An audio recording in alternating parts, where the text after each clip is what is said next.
আশা করছি আজকের এপিসোড আপনাদের অনেক ভালো লাগবে। বেশি কথা না বলে সবার আগে চলে যাব আজকের প্রথম ঘটনায়।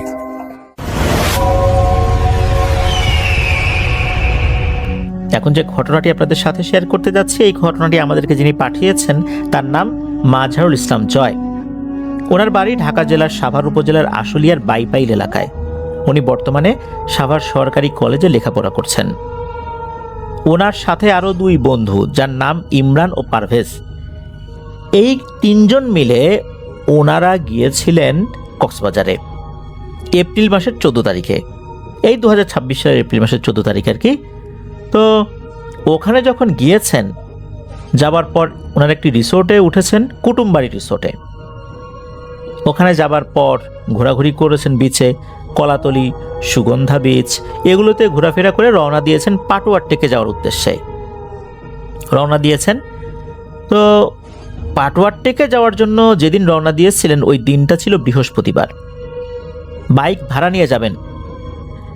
দেখা গেল যে বাইক যে ভাড়া নেবেন দামাদামি করে অনেক বেশি চাচ্ছে। এরপর একটা অটো রিক্সা রিজার্ভ করেন যত দূর যাওয়া যায়। অটো রিক্সা নিয়ে ওনারা রওনা দিয়েছেন পাটুয়ারটেকের দিকে। দীর্ঘ একটা পথ কিন্তু পাড়ি দিতে হবে। রাস্তায় যেতে যেতে অটো রিক্সা চালকের সাথে অনেক কুশল বিনিময় ওনারা করছেন। তার নাম কি, বিভিন্ন কথাবার্তা বলছেন। তার নাম হচ্ছে আজম। উনি কক্সবাজারের লোকাল বাসিন্দা। অনেকদিন ধরেই উনি রিক্সা চালাচ্ছেন আর কি। ফ্যামিলির সবাই এখানকার স্থানীয়ই বলতে হবে আর কি। অনেক ধরনের কথাবার্তাই বলছেন, হাসি তামাশা করছেন। মেরিন ড্রাইভের যে রোডটা, এই রোডের পাশে যে সমুদ্রের বিচ রয়েছে, এই বিচটা দেখার পর আমাদের শনির রাতের 53তম এপিসোডে একটি ঘটনা প্রচার করেছিলাম সাগর পাড়ের জিন শিরোনামে।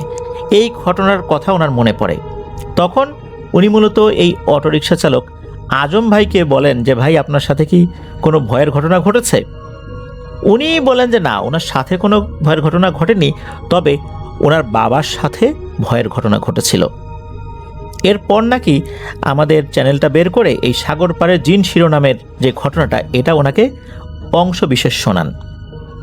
এরপর ওনার বাবার সাথে ঘটে যাওয়া একটি ঘটনা উনি শেয়ার করেন। ঘটনাটি ঘটেছিল 1985-86 সালের দিকে। তখন কিন্তু এখন যেরকম পর্যটকের ঢল নামে বিভিন্ন সময়, তখন এত পর্যটক সেখানে যেত না। যেহেতু রাস্তাঘাটের অবস্থা এখনকার মতো এতটা ভালো ছিল না। এখন যেমন অত্যাধুনিক বাসগুলো আছে, স্লিপার বাস আছে, তারপর ট্রেন আছে, তখন তো এতটা ছিল না। ট্রেন তো সেদিনই চালু হলো, স্লিপার কোচগুলো কিন্তু খুব বেশি দিন চালু হয়নি। এই কারণে কক্সবাজারের পর্যটক সংখ্যা অনেক কম ছিল। এখনকার মতো এত হোটেল, রিসোর্ট সেগুলোও ছিল না। বর্তমানে যে মেরিন ড্রাইভের রাস্তাটা হয়েছে, এই রাস্তাও তো তখন ছিল না, পুরনো একটা রাস্তা ছিল। আর ওই পুরনো রাস্তার আশেপাশে কিন্তু বন জঙ্গল ছিল, পাহাড়ের পাশ ঘেঁষে সেই রাস্তা চলে গিয়েছে। এই যে রিক্সা চালক আজম ভাই, ওনার বাবা, উনি কিন্তু কৃষিকাজ করতেন, মানুষের গরু নিয়ে চড়াতেন। আমরা যখন ওই দিকটাতে যাই তখন দেখি অনেক গরু, ছাগল, এগুলো কিন্তু বিভিন্ন জায়গায় ঘাস খাচ্ছে। এই মেরিন ড্রাইভের পাশে দেখা যায়। উনি মূলত মানুষের গরুগুলো চুক্তিভিত্তিক নিয়ে চড়াতেন, তার বিনিময়ে পারিশ্রমিকও পেতেন আর কি উনি। ওই সময়ে এই যে বর্তমান যে মেরিন ড্রাইভ, এই মেরিন ড্রাইভের যে রাস্তাটা, এই রাস্তা দিয়ে যেমন আমরা কলাতলি থেকে অনেকটা পথ একদম শেষ পর্যন্ত প্রায় 75-76 কিলোমিটার আমরা কিন্তু অনায়াসে চলে যেতে পারি। তখন কিন্তু অনেক মানুষ নিত্য প্রয়োজনে সাম্পানে করে এতটা পথ পাড়ি দিত। সমুদ্রের বিচ যেটা আছে আর কি, এই সাইড দিয়ে যেতে যেতে যেতে যেতে একদম শেষ পর্যন্ত যেত। ওনার পরিচিত একজন ব্যক্তি, এই ব্যক্তি একদিন আসে সন্ধ্যার পর ওনাদের বাড়িতে। বলে রাখা ভালো, এই আজম ভাইয়ের বাবার নাম হচ্ছে কুতুব আলী। নাম ধরে রাখছে এই কুতুব, এই কুতুব। দেখা গেল যে পাশেরই একজন প্রতিবেশী, উনি আবার জেলে, উনি সাগরে মাছ ধরতেন। অনেকদিন ধরেই উনি মাছ ধরেন আর কি, বিশেষ করে রাতের বেলা উনি মাছ ধরেন। প্রত্যেকটা জেলের সাথেই কিন্তু একজন সহযোগী থাকে, তো ওনার সাথেও ছিল। সে মূলত অসুস্থ থাকার কারণে সে আসতে পারবে না। এই কারণে এই ব্যক্তি তার নামটা অবশ্য এই আজম ভাই বলতে পারেননি। এই ব্যক্তি উনি আসেন আজম ভাইয়ের বাবার কাছে, আজম ভাইয়ের বাবাকে মাছ ধরতে যাওয়ার জন্য একটা অফার দিতে। বিনিময়ে উনি টাকা পয়সা পাবেন, মাছ বিক্রি করে যা পাওয়া যায় আর কি, ওই সহযোগী যা পেতেন ওনাকেও সেটাই দেবেন। তখন আজম ভাইয়ের বাবা এই কুতুব চাচা উনি চিন্তা করলেন যে যাই না, সমস্যা কি, একটু টাকা পয়সাও হবে আর রাতের বেলা একটু মাছও ধরলাম। উনি রাজি হয়ে গেলেন। এরপর প্রতিবেশী ওই লোকের সাথে এই কুতুব চাচা বেরিয়ে গেলেন।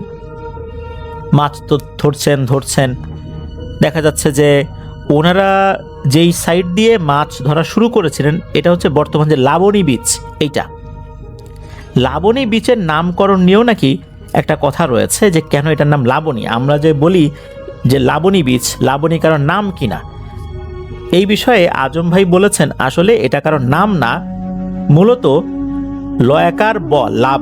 আমরা অনেক সময় বলি না যে এখানে নাম, তারা বলেন যে লাভ মানে নাম। এই লাভ লাভ বলতে বলতে এখানে নাকি অনেকেই গোসল করতে নামতেন, এই লাভ লাভ বলতে বলতে নাম হয়ে গেছে লাবণী। তো এই লাবণী বীচ থেকেই জাল ফেলে ওনারা মাছ ধরা শুরু করেছিলেন।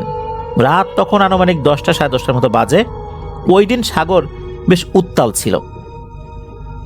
ওনারা মাছ ধরার চেষ্টা করছেন, তবে ওনাদের সাম্পানটা খুব বেশি করে দোলাদুলি করা শুরু করে আর কি, মনে হচ্ছে দুই পাশ থেকে কেউ ধরে টানছে, এত দোলাদুলি হচ্ছে।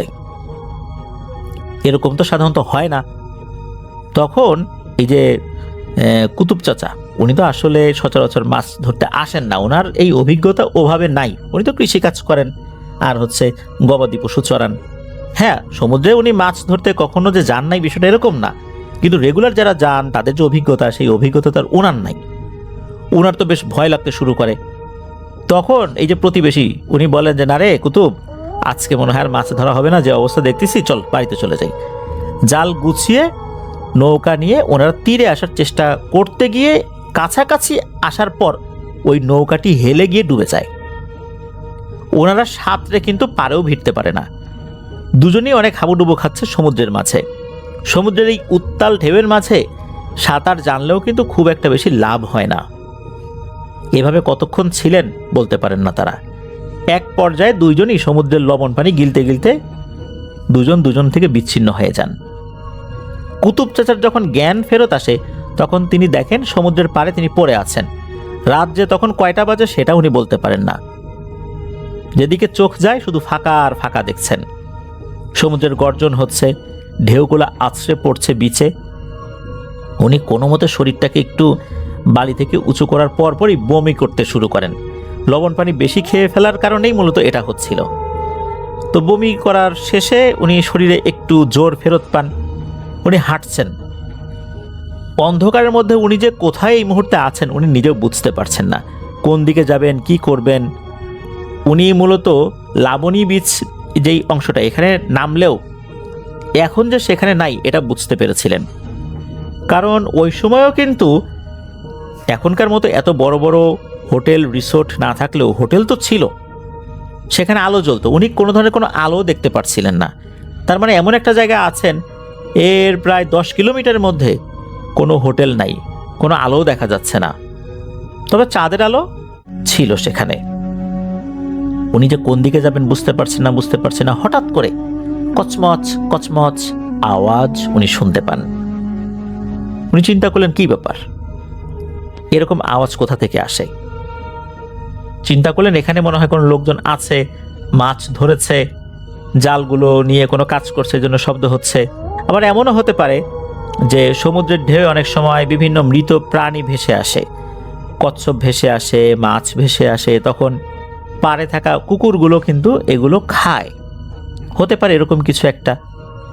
তারপরও উনি চিন্তা করলেন যে দেখি জিনিসটা কি হতে পারে, মানুষও তো হতে পারে। এই চিন্তা করে উনি ওই শব্দের উৎস ধরে হাঁটা শুরু করেছেন। হঠাৎ করে পায়ের সাথে কোনো একটা কিছুর আঘাত লেগে উনি পড়েও যান। উনি দেখেন যে একটা গাছের গুঁড়ি, সমুদ্রের পানিতে অনেক সময় এরকম গাছের গুঁড়ি ভেসে আসে, এটা একটা জায়গায় ছিল, ওইটার সাথে উনি আঘাত খেয়েছেন। আবার উনি উঠে দাঁড়ান, আবার সেই শব্দের উৎস ধরে হাঁটতে থাকেন। খুব বেশি দূর হাঁটতে হয়নি।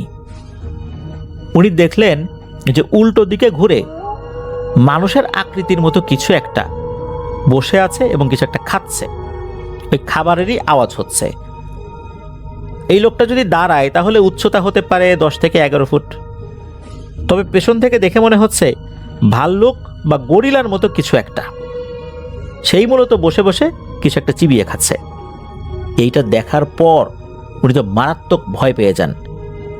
আর ওই জিনিসটার শরীর থেকে খুব বাজে এক ধরনের গন্ধ বের হচ্ছিল, অনেকটা মাংস পচা গন্ধের মতো। এই গন্ধটা যখনই তীব্রভাবে এসে ওনার নাকে লাগে তখন উনি ওয়াক করে বমি করা শুরু করেন। আর এই যে বমি করতে গিয়েছেন, ওয়াক একটা শব্দ হয়েছে, তখনই নাকি ওই জিনিসটা খাওয়া বাদ দিয়ে ঘাটটা ঘুরিয়ে এই কুতুব চাচার দিকে ঘুরে তাকায়। যখনই ঘুরে তাকিয়েছে তখনই এই কুতুব চাচার চোখে চোখ পড়ে যায়। কুতুব চাচা দেখতে পান ভয়ঙ্কর একটা জিনিস। এই জিনিসের মুখমণ্ডলটা কুচকুচে কালো না, মনে হচ্ছে ধবধবে সাদার মতো কিছু একটা। চোখ যেটা, এই চোখের এখানে কোনো মণি নাই, কিচ্ছু নাই। চোখ যে লাল টকটক হয়ে জ্বলছে বিষয়টা এরকম না। দুটো চোখের জায়গায় মনে হচ্ছে দুটো বিশাল গহ্বর বা গর্ত সৃষ্টি হয়েছে। আর মুখমণ্ডল যেটা, মুখমণ্ডলটা বোঝা যাচ্ছে না। মুখমণ্ডল বলতে আমরা মুখ যেটা যেটা দিয়ে খাই, এটার দাঁত আছে কিনা বা দাঁত বড় কিনা এরকম কিছু বোঝা যাচ্ছে না। তবে মুখমণ্ডলটা সাদা আর চোখের জায়গায় দুটো কালো গর্তের মতো মনে হচ্ছে। এইটাই উনি দেখেছিলেন। এই জিনিসটা যখনই উনি দেখেছেন, উনি শরীরে যতটুকু শক্তি ছিল এতটুকু সঞ্চয় করেই যেদিকে ওনার নজর গিয়েছে ওই দিকে দৌড় দিয়েছেন। দৌড় দেওয়ার সময়ও হঠাৎ করে কোনো কিছুর সাথে উনি হোঁচট খেয়ে পড়ে যান। দৌড় দেওয়ার সময় দেখতে পেলেন একটু আগে যে গাছের গুড়ির সাথে উনি হোঁচট খেয়ে পড়ে গিয়েছেন, আবারও সেই গাছের গুড়ির সাথে উনি হোঁচট খেয়েছেন। যখন উনি পড়ে গিয়েছেন তখনই আর যায় কোথায়, ওই জিনিসটা এসে ওনার উপর ঝাঁপিয়ে পড়ে, মুখের উপর ধামাধাম কিল ঘুষি দিতে থাকে। কয়েকটা কিল ঘুষি খেয়েই এই কুতুব চাচা জ্ঞান হারিয়ে ফেলেন। পরের দিন উনি কিন্তু ওখানেই পড়েছিলেন। ওখান দিয়ে বেশ কিছু জেলে নৌকা সাইড দিয়ে যাচ্ছিল, দেখা গেল একজন পড়ে আছে। তখন তারা উদ্ধার করার পর ওনাকে চিনতে পারেন যে এটা তো কুতুব চাচা। তারপর তার পরিবারের সদস্যদের কাছে হস্তান্তর করা হয়। উনি মূলত ওই লাবণী যে বিচ এখন যেটা, এখান থেকেও প্রায় অনেকটা দূরেই ছিলেন। ইনানি বা এখন যে আমরা লেবুখালী ব্রিজ দেখি, এইটা পার হয়ে সম্ভবত অন্য আর একটা জায়গায় ছিলেন আর কি। তো উনি ওনার পরিবারের কাছে চলে যান। ওনার যখন জ্ঞান ফেরে তখন দেখা গেল ওনার মুখের যে দাঁতের সামনের পাটি আছে উপর নিচ 5টা দাঁত নাই। কিল ঘুষিতে ওনার 5টা দাঁত ভেঙে গেছে। পরবর্তীতে ওনার সাথে যে জেলে ছিল এই জেলেকে আর কোথাও খুঁজে পাওয়া যায়নি, কখনোই আর খুঁজে পাওয়া যায়নি। কেউ কেউ বলেন ওই নরখাদকটাই মূলত প্রতিবেশী জেলেকে খেয়ে ফেলেছিল। তবে ওখানে কোনো মানুষের শরীরের অংশ বিশেষও পাওয়া যায়নি। অনেকে বলেন যে তাকে খেয়ে একদম শেষ করে ফেলেছে, অথবা কেউ কেউ ধারণা করেন সাগরে সে হারিয়ে গেছে, তার লাশটা আর কখনোই পাওয়া যায়নি। এটাই ছিল ঘটনা। এই ঘটনাটি মূলত এই আজম ভাই শেয়ার করেছিলেন।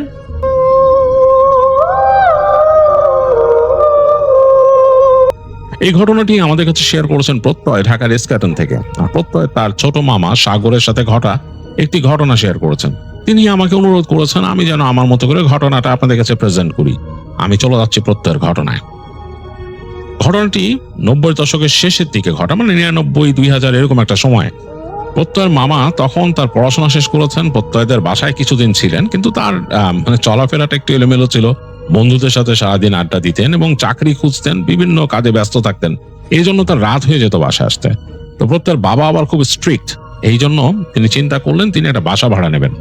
তো তিনি বাসা খুঁজছিলেন, তার বন্ধুরা আর তিনি কয়েকজন মিলেই বাসা খুঁজছিলেন। তো খুঁজতে খুঁজতে শেষ পর্যন্ত শান্তিনগরের কোনো একটা জায়গায় তিনি একটা চিলে কোঠা ভাড়া পেলেন, তার যে বাজেট সবকিছু মিলায় আর কি। তখনও চাকরি পান নাই, এই অবস্থায় তিনি একটা বাসা পেলেন শান্তিনগরে একটা চিলে কোঠায়, 4 তলা বিল্ডিং এর ওপরে, আর বেশ ভিতরে, মানে গলি গালার ভেতর দিয়ে হাঁটতে হাঁটতে যেতে হয় সেখানে।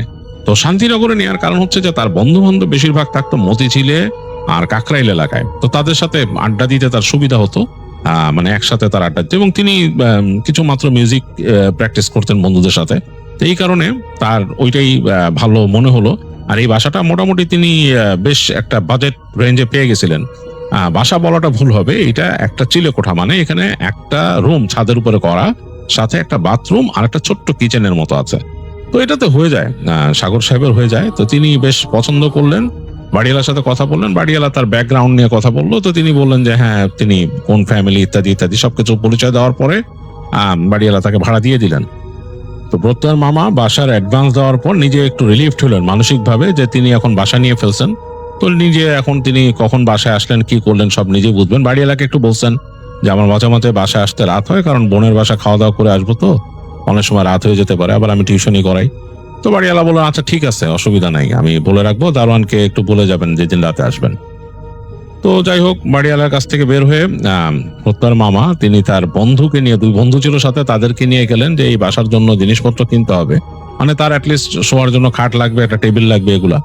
তো যাই হোক, তাদের নিয়ে তখনই তিনি বের হয়ে গেছেন। তখন অলরেডি দুপুর, মানে প্রায় 12টা 1টা। তো গিয়ে ওখান থেকে একটা জায়গায় খাট পেলেন, সেই খাট কিনলেন, তারপরে টেবিল কিনলেন, এগুলো আবার তিনি উঠাই দিলেন ওখানকার ওই ভ্যান গাড়িতে দিয়ে। মোটামুটি ঘোরাঘুরি করে খাওয়া দাওয়া করে বাসা আসছেন বন্ধু নিয়ে। তা আসার পর কিছুক্ষণ ওয়েট করছেন, ওই বাসাটা দেখতেছেন আর কি। তো বন্ধুরা সিঁড়িতে উঠতে উঠতে বলতেছে প্রত্যয়ের মামালে যে দোস্ত এই বাড়ি তো বিশাল পুরান, দেখ কি অবস্থা।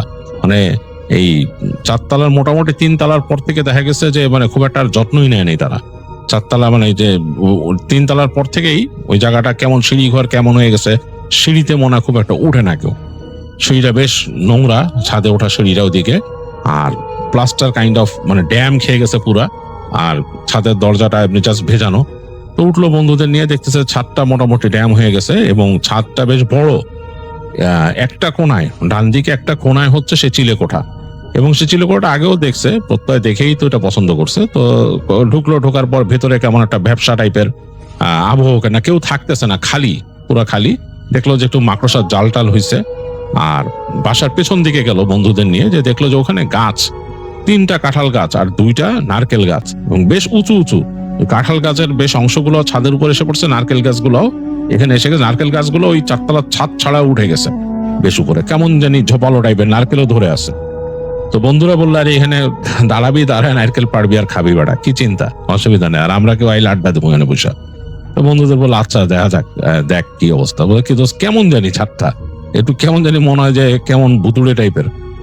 তো তখন সাগর তিনিও মনে করলেন যে জায়গাটা জানি একটু কেমন, তার কাছে একটু গা কাটা দেওয়া লাগলো। তার বন্ধু বললো যে রাত্রেবেলা তোর ভয় লাগলো না তো একা থাকতে? কারে বেটা রাইতে আর কি, আমি তো আইসা ঘুমামো রাত্রে, আর কি চিন্তা এখানে, অসুবিধা নাই। তো যাই হোক, তারা ওখানে কিছুক্ষণ গল্প গুজব করতে করতে একসময় তাদের ওই মানুষ নিয়ে আসলো খাটটাট, ওগুলা নিয়ে বাসায় এই 3 বন্ধু মিলে সেট আপ করলেন, করার পর সবকিছু গোছায় দিলেন, পরিষ্কার পরিচ্ছন্ন করলেন বন্ধুরা মিলে। তো মোটামুটি একটা থাকার এনভায়রনমেন্ট তৈরি হলো। হওয়ার পর তিনি বের হয়ে গেলেন বন্ধুদের নিয়ে, যে তাদের মতো ওই যে খাওয়া দাওয়া, ঘোরাফেরা, তাদের আড্ডা সবকিছু করলেন। করতে করতে রাত হয়ে গেছে। তার মামা মাঝে মাঝে ওই তাদের ফ্রেন্ডদের একটা ব্যান্ড ছিল, সেখানে গান গাইতেন আর কি। তো ওইখানেও গেছিলেন। তখন তো ফিরতে ফিরতে রাত হয়ে গেছে, বেশ রাত। তিনি আর তার এক বন্ধু আসতেছিলেন। তো তারা পুরান ঢাকার এক জায়গায় বসে রাত্রেবেলা খাওয়া দাওয়া করলেন হোটেলে, খেয়ে তিনি বাসার দিকে আসা শুরু করলেন। তো এইদিকে তো আর রাত্রেবেলা আসেন নাই, পুরা শুনশান রাস্তা, নীরব হয়ে গেছে রাত্রেবেলা। রিক্সা যখন ঢুকলো শান্তিনগরে, যে গলি দিয়ে আসতেছেন ওই গলিও মানে একদম নীরব, মানে খাখা করতেছে, রাত্রে আর কোনো রিক্সা বা কিচ্ছু নাই। তো ওইভাবে ঘুরতে ঘুরতে ওই বাসার সামনে আসলো। ওনার একটু চিনতে কষ্ট হচ্ছিল, একটা এরকম গলি দিয়ে সোজা আসতে হয়। তো গলির মাথায় এসে যখন রিক্সা থেকে তিনি নামলেন, দেখতেছেন কেমন জানি একটা মানে পরিবেশ, মানে মনে হইতেছে যে একদম গ্রামের ভেতরে যেরকম থাকে সেরকম, ঝিঝি পোকা ডাকতেছে এরকম। যাই হোক, রিক্সাওয়ালাকে তিনি বিদায় দিলেন। তো রিক্সাওয়ালা চলে গেল। তো রিক্সাওয়ালা যখন চলে গেল, সাগরের কাছে মনে হচ্ছে যে তিনি সম্পূর্ণ একাই জায়গায়।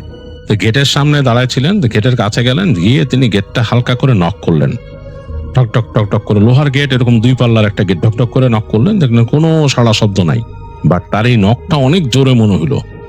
তো সাগর একটু মানে অস্বস্তিতে পড়ছেন। তিনি আস্তে করে তাকায়, তার হাতে ঘড়ি ছিল, ঘড়ির দিকে তাকাইলেন। তাকায় ভালো মতন দেখতেছেন রেডিয়ামের কাঁটাটা ভালো মতো বোঝা হচ্ছে না রাত্রে। এরপর তিনি খেয়াল করলেন যে প্রায় 1টা বাজে। চিন্তা করলেন হায় রে, বাড়িওয়ালা কি মনে করবে, প্রথম দিনই আমি 1টার সময় বাড়ি ফিরতেছি। তো এই দরজাটা আবার নক করবেন কিনা চিন্তা করতেছেন। তো এই সময় দেখলেন দরজার ওই পাশে হাঁটে আসার শব্দ হচ্ছে। হ্যাঁ, কেউ একজন হেঁটে আসতেছে, স্যান্ডেলের শব্দ, থপ থপ থপ থপ করে হেঁটে আসতেছে। তো সাগর খুব লজ্জিত বোধ করতেছে আর কি। তো এসে ওই লোকটা দরজা খুললো, ঘটাং করে দরজা খুললো, খুলে এরকম মানে একটা পকেট গেটের মতো আর কি খুলে দিল। তো খোলার পর সাগর ঢুকলো, ঢোকার পর দেখলো যে এই দারোয়ান যেই নিচে থাকে খুব বিরক্ত, সে খুব বিরক্ত। সে বলছে আপনি এত রাইতে আসছেন কেন? সাগর বলতেছে আসলে প্রথম দিন তো আমার একটু ওই যে মুভ করছি সব গুছাইতে, সমস্যা হচ্ছে, আত্মীয় স্বজনের সাথে দেখা করে আসলাম, এর জন্য। এরকম রাত করেন না, এই বাড়িতে রাইতে এলে কিন্তু বিপদে পড়বেন। তো তখন সাগর বলল কি বিপদে পড়বো রাতের বেলা? আমি তো বাড়িওয়ালাকে বলছি যে আমার আসতে একটু রাত হবে, তাই বলে এত রাইত? ওই লোকটা বলতেছে আর কি, দারোয়ান, এত রাইত আমি কয়টা বাজে দেখছেন? নিজেই ডরাইবেন, আমি কি করবো? বুঝলে দারোয়ান হেরে গেল। তো সাগর দেখলো যে ওই নিচে ওই বিল্ডিং এ ঢোকার জন্য আবার একটা কেচি গেট আছে, এরকম কলাপসিবল গেট, যেরকম কেচি, ওই কেচি গেটটা খুলে দারোয়ান বেরিয়েছে। তো উনি ঢুকে গেলেন, দারোয়ান নিচে সিঁড়িঘরের নিচে বাতি জ্বালা রাখছে, ওইখানেই তার চৌকি আর কি। তো সাগর ঢুকলেন, ঢুকে দেখলেন নিচে ওই বাতি জ্বালাইছে, ওই আলোতে পুরো জায়গাটা আলোকিত। সে ওঠা শুরু করলো উপর দিকে। তো উঠে দোতলায় দেখতেছে ওইখানে দোতলায় বাড়িওয়ালা থাকে, বাড়িওয়ালার বাসার সামনে একটা বাতি জ্বলতেছে আর কি। তো ওই দরজার সামনে দিয়ে যাওয়ার সময় সাগর খুব সংকুচিত বোধ করলো আর কি, লজ্জা বোধ করলো যে যদি কোনো মতে এখন বাড়িওয়ালা দরজাটা খুলে, যে এত রাত্রেবেলা আপনি প্রথম দিনই, তো তার কাছে খুব মানে লজ্জাবোধ লাগলো এবং আস্তে আস্তে খুব সন্তর্পণে ওদিক দিয়ে উঠলো। উঠে সে এরকম উঠতেছে। তো তৃতীয় তলায় যে দেখলো বাতি নাই, মানে তৃতীয় তলাতে উঠতেছে, তখন দেখলো আলো নাই উপরে, মানে ওই বাসার মানুষ তিন তলায় যারা থাকে তারা বাতি নিভাই দিছে। তো একটু অস্বস্তিকর অবস্থা, কারণ বাতি না থাকলে তো মানে কিছু দেখা যায় না। তো দুই তলার আলো যতটুকু উঠতেছে সেটাতে ওই দুই তলার উপরের ল্যান্ডিং দেখা যায়, বা হালকা আলোকিত হয়ে আছে তিন তলার ওই জায়গাটা, কিন্তু বেশ একটু অন্যরকম, মানে অন্ধকার আর কি। তো যাই হোক, সাগর উঠে গেছে ওইখানে, উঠে যে সে তিনতলা ঘুরে চারতলায় দেখে একদম আলো নাই, মানে একদম মানে অন্ধকার ওই জায়গাটা, যেহেতু দোতার আলো তিনতলা পর্যন্ত উঠছে, তিনতলার থেকে আর কোনো আলো নাই। তো সাগর এবার ওই রেলিংটা ধরে আস্তে আস্তে উঠতেছে, মানে এবং রেলিংও যে খুব সুবিধার তা না, ওইটা মানে লোহার রেলিং, কিন্তু ওইটা রং অনেক জায়গায় নাই, কেমন জানি।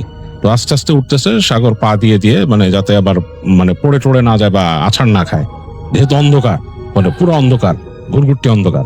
তিনতলার পরে উপরের আলো একটু নামতেছে, উপর থেকে ওই যে সিঁড়িঘরের মনে হয় দরজাটা মনে ফাঁক করা, সেই যে ছাদের আলো, সেইটা ওইখান থেকে হালকা আলো ওইখানে এসে পড়তেছে এরকম, মানে এই অন্ধকারের মধ্যে খুব সামান্য আলোকিত হচ্ছে তিনতলার পরে। তো আস্তে আস্তে তিনতলাটাও পার হয়েছে সাগর। তিনতলার যে ফার্স্ট ল্যান্ডিংটা সিঁড়ির, সেখানে যখন সে উঠছে, তখন তার জানি বুকের মধ্যে কেমন একটা কামড় দিল, মানে বুকের ভেতরে কেমন যেন একটা ধক করে উঠছে। তার মনে হচ্ছে যে চারতলার যে ল্যান্ডিংটা, মানে বাসার যে ফ্ল্যাটের সামনের জায়গাটা, মনে হচ্ছে ওইখানে কেউ একজন আছে, মানে সে একদম বোধ করতেছে কোনো একজন ওখানে দাঁড়ায় আছেন, তার মানে অস্তিত্ব তিনি টের পাচ্ছেন সাগর, কিন্তু কাউকে দেখা যাচ্ছে না, অন্ধকারে দেখা যাওয়ার কথাও না, মানে অবয়বও বোঝা যাচ্ছে না, কিন্তু সাগর বুঝতেছে কেউ একজন আছে। এইটা তার কাছে একটা খুব বাজে ফিল হইলো। এখন সে উঠে যে এই ল্যান্ডিং থেকে চারতলা উঠে যাবে, এই কয়টা সিঁড়ি, এটা সে পারতেছে না, তার কাছে ভয় লাগতেছে এই ল্যান্ডিং এর মধ্যে দাঁড়ায়। তখন সে তার বন্ধুর কথা মনে পড়লো, কি রে তুই এখানে থাকবি কেমনে, তুই ভয় পাবি না? তো চিন্তা করলো সাগরের এমন একটা অবস্থা এসে ডিলেমা, সে উপর উঠতেও সাহস পাচ্ছে না, আবার নিচে নেমে যেও সে কাকে বলবে সেটা বুঝতে পারতেছে না, যে সে যে কাউকে বলবে, এখন তো এত রাত, কোথাও যাওয়া সম্ভব না। তো খুব ডিলেমার মধ্যে পড়ে সে একসময় চিন্তা করলো, কি আছে উপরে, উঠি আমি। এইটা মানে কি, মানে ভূত প্রেতের ভয় পাইতেছি, এই চিন্তা করে করে সে আস্তে আস্তে একটা একটা করে স্টেপ নিয়ে উঠতেছে, একটা একটা স্টেপ নিয়ে উঠতেছে। তার কাছে মনে হচ্ছে কি একজন ঠিকই ওখানে দাঁড়ায় আছে, এবং এক পর্যায়ে সে ফিল করলো যে ওই চারতলা দিয়ে ওপরে, মানে ছাদের সিঁড়ির দিকে কেউ যাচ্ছে হেঁটে, সে উঠতেছে আর ওইটা উপর দিকে উঠে যাচ্ছে, এরকম মনে হচ্ছে তার। কিন্তু সে কোনো শব্দ পাচ্ছে না বা কিছু, বাট সে ফিল করতেছে যে তার সাথে একটা ডিস্টেন্স রেখে কেউ একজন উঠে যাচ্ছে উপরে। অন্ধকার, কিন্তু পুরা ডিপ অন্ধকার। তো সে যখন নাকি এই যে উপর উঠে গেছে, তখন ওই যে উপরে সে আসলে ফিল করছিল যে হ্যাঁ, ওই যে ছাদের যে দরজাটা, ওইটা হালকা করে ফাঁক হয়ে আছে আর কি, সেইটার আলো অনেকটা ঢুকতেছে। তো সে যখন নাকি এসে দাঁড়াইছে, মানে এখন চারতলা কিন্তু পার হয়ে গেছে, ছাদে উঠে যাবে, ওই লাস্ট সিঁড়িটুকু, ওই জায়গায় সে দাঁড়াইছে। তার কাছে মনে হলো কেউ একজন দাঁড়ায় আছে, ওই যে দরজা হালকা খোলা এই পাশে, মানে একটা অস্তিত্ব, মানে সামথিং ইজ দেয়ার। সাগরের বুক কাঁপতেছে। এখন কিছু করার নাই, সে যে ফিরে যাবে এরকম অবস্থা নাই, পেছনেও তার ভয় লাগতেছে অন্ধকারটা দেখে, মানে একটা ভয়ঙ্কর একটা অবস্থা। তো সাগর মনে মনে দোয়া পড়ে সে বিসমিল্লাহ বলে পা দিচ্ছে আর একটা সিঁড়িতে। তখন সে একটা ঘর ঘর শব্দ শুনলো, মনে হলো যে একটা মানে শব্দ, যে কুকুর যেরকম করে ভেতর থেকে রাগ উঠলে যেন ঘর করে উঠে সেরকম। তো তো সাগরের সারা শরীরের দম দাঁড়ায় গেছে, ঘাড়ের কাছ থেকে ঠান্ডা একটা স্রোত নেমে গেল গড় শব্দটা শুনে। সে ভয়ে আর উপর আরেকটা পাড়া দিচ্ছে না। এই সময় সে দেখলো ওই যে দরজার মানে ভাঁজে যে অন্ধকার, সেইখান থেকে একটা কালো অবয়ব বের হয়ে গেল, বের হয়ে ওই যে ছাদের দরজা দিয়ে ঢুকতেছে। সে দেখলো একটা কুকুর, কালো কুচকুচে কুকুর। ওই যে বাইরের আলো যতটুকু পড়ছে, আকাশের আলো, সেটাতে তার শরীর চকচক করতেছে। সে ওই দরজা দিয়ে ছাদে ঢুকে গেল এবং ঢোকার আগে এরকম মাথাটা ঘুরায় দেখছে সাগরের মানে একদম পুরা বুকের মধ্যে ছ্যাদ করে উঠছে, কুকুরটা চোখ জল জল করতেছে, এরকম তাকাইছে। সাগর উপরে উঠবে কিনা সে সাহসটা পাচ্ছেন না। তিনি একবার চিন্তা করছিলেন যে নিচে যায় তিনি দারোয়ানকে বলেন ছাদে কুকুর কেন। পরে চিন্তা করলেন ধ্যাত, এটা তো একটা সমস্যা হয়ে যাবে। বাড়িওয়ালা উঠবে বলে প্রথম দিন ভাড়িয়ে উঠছে, কি শুরু করছে, আর ওই যে মানুষ ব্যাচেলার ভাড়া দিতে চায় না, এটা একটা সমস্যা। তো এগুলো চিন্তা করতে করতে সে মনে মনে আরো দোয়া পড়লো, দোয়া পড়ে আস্তে আস্তে করে উঠলো। চিন্তা করলো কুকুরটা ছাদের মধ্যে গেছে, মানে ছাদে থাকে কুকুর। চিন্তা করতেছে বাড়িওয়ালা কি পালে নাকি কুকুরটা। আসলে বাড়িওয়ালা যদি পালে সে কালকে কথা বলবে বাড়িওয়ালার সাথে যে আমি যদি ছাদে থাকি এখানে কোনো কুকুর আপনি রাখতে পারবেন না, যেহেতু আমি ওখানে ভাড়া নিচ্ছি, রাতের বেলা কুকুর ছাড়া থাকবে, এটা কেমন কথা। এগুলা চিন্তা করতে করতে সে ছাদে উঠে গেছে। ওই যে ওই যে দরজাটা হালকা টান দিয়ে আরেকটু সরাইলো, প্যাঁচ করে শব্দ হয়েছে দরজা সরার পরে, এবং এটা সে ভয় পেয়েছিল যে কুকুরটা ছুটে আসে কিনা। তো সে ছাদে উঠলো, একদম নীরব ছাদ, কেউ নাই, পুরো ছাদটা খা খা করতেছে। মানে আকাশে হালকা চাঁদ, সেই হালকা চাঁদ বলতে অর্ধেক চাঁদ, সেই চাঁদের আলো এসে পড়ছে ওই গাছগুলোর উপর, গাছের ছায়াগুলো ছাদের উপরে পড়া, এবং ছাদের মধ্যে কেউ নাই। পুরা তার সে ওই সিঁড়ি ঘরতে উঠে বাঁ দিকে তাকাইলো, ওই জায়গায় বাঁ দিকের পাশে অল্প একটু ছাদ আছে, সেই জায়গায় কেউ নাই। ওটা সামনের দিক বাসার ওই অজুক ছাদ, ওখানে কেউ নাই। আর পেছনের দিক যেখানে নাকি তার ঘরটা আর কি, এখান থেকে হেঁটে সামনে যেতে হবে, ওইদিকে পিছনে হলো গাছ, বাড়ির পিছন দিক, সেই গাছের ছায়াগুলো ওখানে পড়ছে, কাউকে দেখা যাচ্ছে না, ছাদটা খা খা করতেছে, একটা বড় ছাদ।